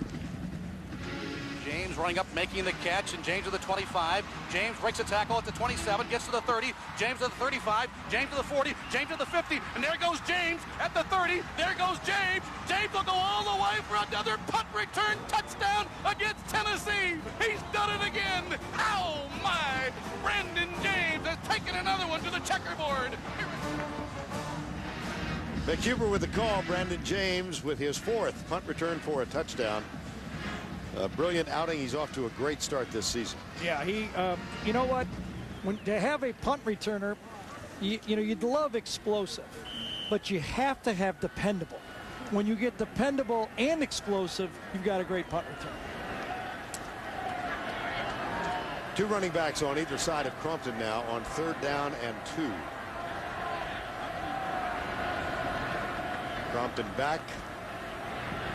Got a man. It's caught. No. Overs. Marky Anderson pulled it out. I think he did, Vern. I think you're right on. I think that was caught, and Anderson got it out of there. Let's look. Good throw by Jonathan Crumpton. You can see his arm ability. Ball was, you know, maybe 6 inches behind, and then just basically ripped out. And nice job by Anderson that time. At the 45 on 4th and 2. Tennessee will go for it. You know, looking at that schedule for Tennessee as we wait for it down here, their next 2 games at Auburn, at Georgia. You know, forget the one in between. Right. On 4th down, Crumpton comes to his left, pulls it up. It's almost picked off, but he'll go over on downs. That was Joe Hayden, whose ankle not as bad as it looked. He stays on the field. And on 4th down, the Gators are going to get it back. Going to be a tough week for Philip Fulmer. Now, either the Florida fans, again, very poorly thrown. Usually when you're running to the left and you're throwing to a player who's also going to your left, it's hard to throw behind him. And it really is. Now, will we see Tebow or will we see some of the backups? We will see Tebow at least on this series. If he runs the ball and gets hit, I may come down out of the booth or go into Dan Mullins. What do you think? Would it be justified? I think it would be. Okay. And I'd pay to watch the confrontation. 7:14 to go. The clock running, and the Gators will try and use as much of it as possible. Now Red Lobster presents today's scholar athlete, Adam Myers-White of the Tennessee Volunteers, a 3.1 grade point average. 3 straight SEC academic honor rolls. Red Lobster's commitment to the investment of our future is shown by donating $1,000 to the University of Tennessee's General Scholarship Fund. Chris Rainey is in the backfield with Tebow. And he's going to be even further in the backfield with Tebow now. Robert Ayers with the tackle. Yeah, see, Tennessee knows that Tebow's not going to run the ball. They're just ain't buying it. Okay, so now you play the spreads a little easier when you don't have a running quarterback. Just ask Michigan. You know, the new clock rules, look at the difference now. We're at 101 plays. Last year in a normal game, you were close to 140 plays, roughly, okay? This is going to be a decline of almost 10 to 13% of plays over the whole season. That's good news for Florida, and I'll tell you why. 3rd and 10. Here's Tebow back to throw, gets a momentary good block, and it's caught for a first down at the 32-yard line. Yep. Lewis Murphy, number 9, in front of Brent Vincent, number 13. That's a gain of 20 on 3rd down and 10. Now, I think they still need some tweaking on these new rules. I think that's taking too many plays out of it. But if I was Florida, I'd be happy about it, because the less total plays, the more times you can use Tebow. In essence, Florida has 1 less game this year than last year, so that's less hits for Tebow. He has a bigger impact on the game, or the season. Let's put it that way. A bigger impact on the season. Time has been called. Yeah, they might review that, huh?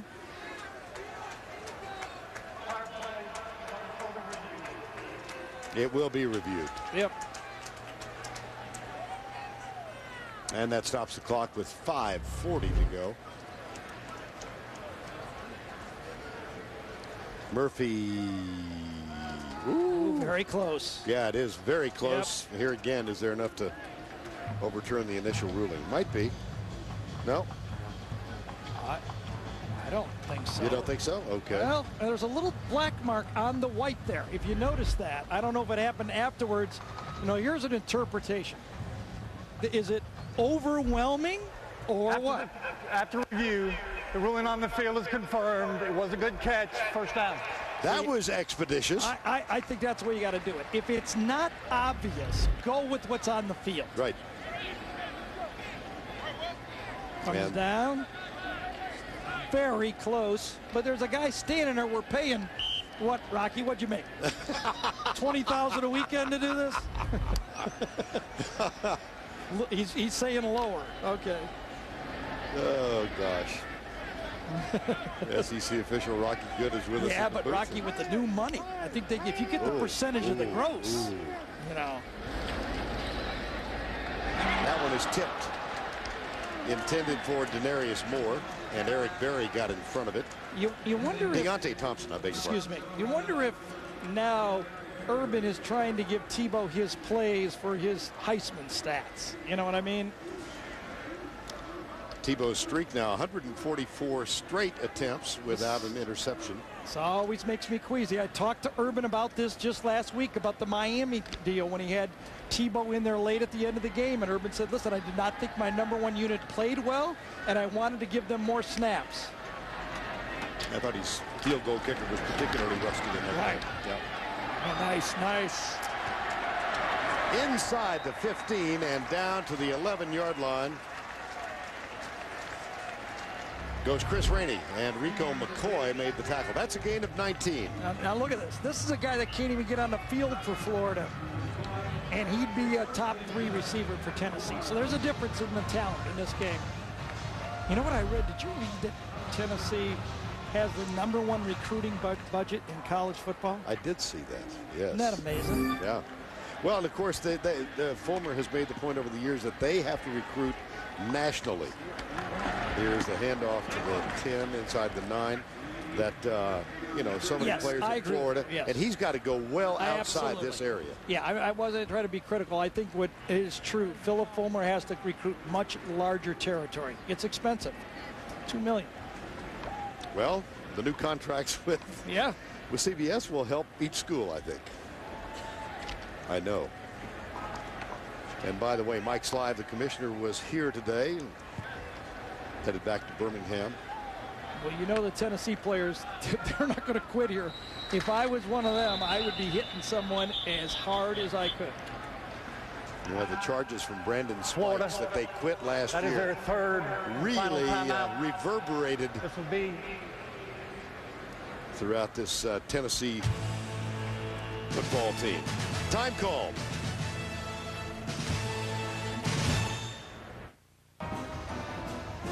Well, Neyland Stadium's taken on a semi-empty look as we await the TIAA Craft College Football Today program, and time will permit. Florida's going to win this one big. They currently lead 30-6. They've got Ole Miss, and then Arkansas, LSU. Coming down there, yeah. Right. You know what? I predicted at the beginning of the game, Vern, that each team would have the ball 8 possessions. It looks like, you know, there might be a 9th, but it's 8-8 right now, and basically the game's over.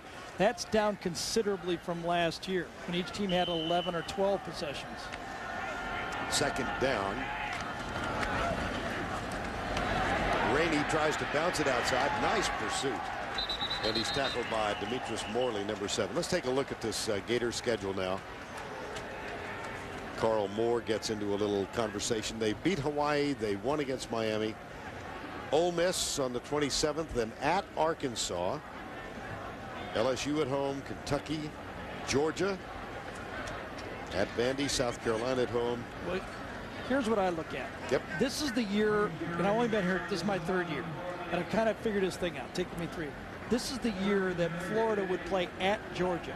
So they really only have 3 road games in the SEC because that Georgia game is in the Gator Bowl.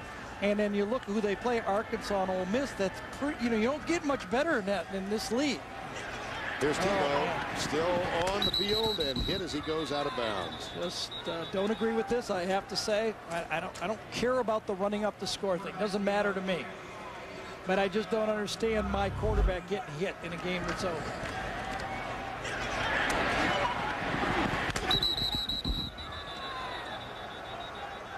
I beg your pardon. I'm sorry. Are you okay? Man. I'm surprised he didn't stop for a picture there. 4th and 4.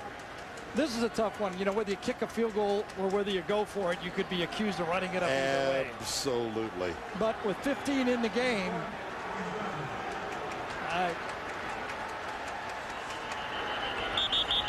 flag thrown. Delay a game. Yep. Dead ball. Delay of game. Offense. 5-yard penalty. Remains 4th down.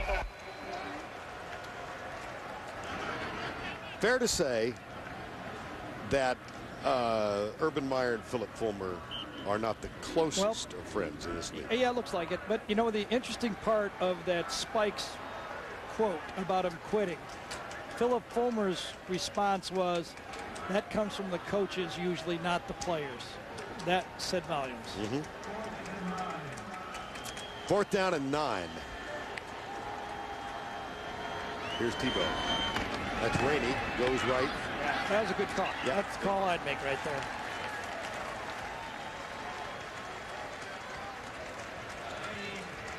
Well, the two men met at pregame.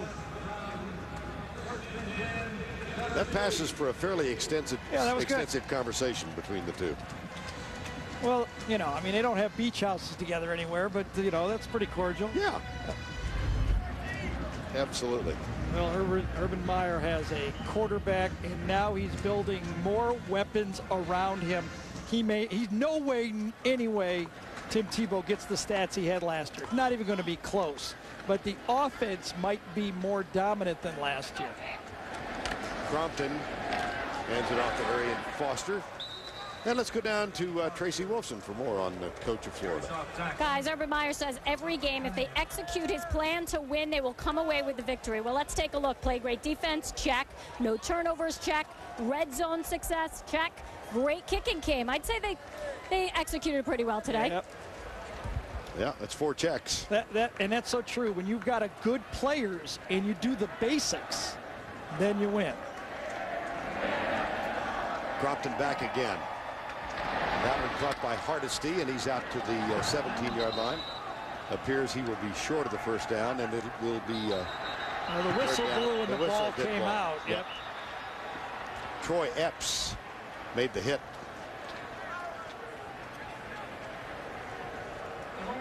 So where does Tennessee go from here? Well, you know, we somewhat counted them out last year. Remember that after that game, most people who saw that 59-point game by Florida said, where will Tennessee go? They came and played in the SEC championship. Can Fulmer do it again? Well, the Vols are going to drop to 1-2, 0-1 in conference play. Now they've still got to go to Georgia. Florida takes a big step. Back in the 90s, Steve Spurrier handed Philip Fulmer and the Volunteers 5 consecutive losses in the series. And Urban Meyer is going to become the first coach for the Gators since then to win 4 in a row against Philip Fulmer. You know what's tough for Philip Fulmer, Vern, is I don't know, and nothing disparaging about anybody. I don't know if Tennessee beats Ole Miss or Vanderbilt or anybody today. They let alone Florida. That's how badly they played in this football game. Chad Cunningham is on to punt. Had one returned earlier. This one is very short. See what kind of bounce he gets. He doesn't get any. It goes out of bounds and will be marked at the 49-yard line. 32-yard punt for Cunningham, who's playing the first 5 games of the year because Britton Colquitt suspended 4 or 5 games because of an alcohol-related incident, actually driving under the influence. And that's 2 out of 3 games that the punter, one time he goes somewhat the wrong way to get that punt blocked in that game. And now today he punts somewhat a short punt that it wasn't his fault on this one. But 2 games, the punt team has cost Tennessee. Look who's putting the helmet back on. Yep. Well, surely he'll take a knee. Tebow will go the distance today. And they're going into the victory formation, so he will take the knee. Urban Meyer is going to go to 25-3 as a head coach with an open date before an opponent. He wins 4 in a row against Tennessee. For the first time since the series started in 1916, The series is even at 19 games apiece. And for all the question marks about Florida in the first game against Miami, remember the chatter in that game was that Miami had the young team against Florida. If you looked at the roster, actually Florida was younger than Miami. But there was still chatter about about Florida. But now I think this victory is going to put Florida in the conversation again. Know what else they've done today? No turnovers. 3 straight games. 3 straight.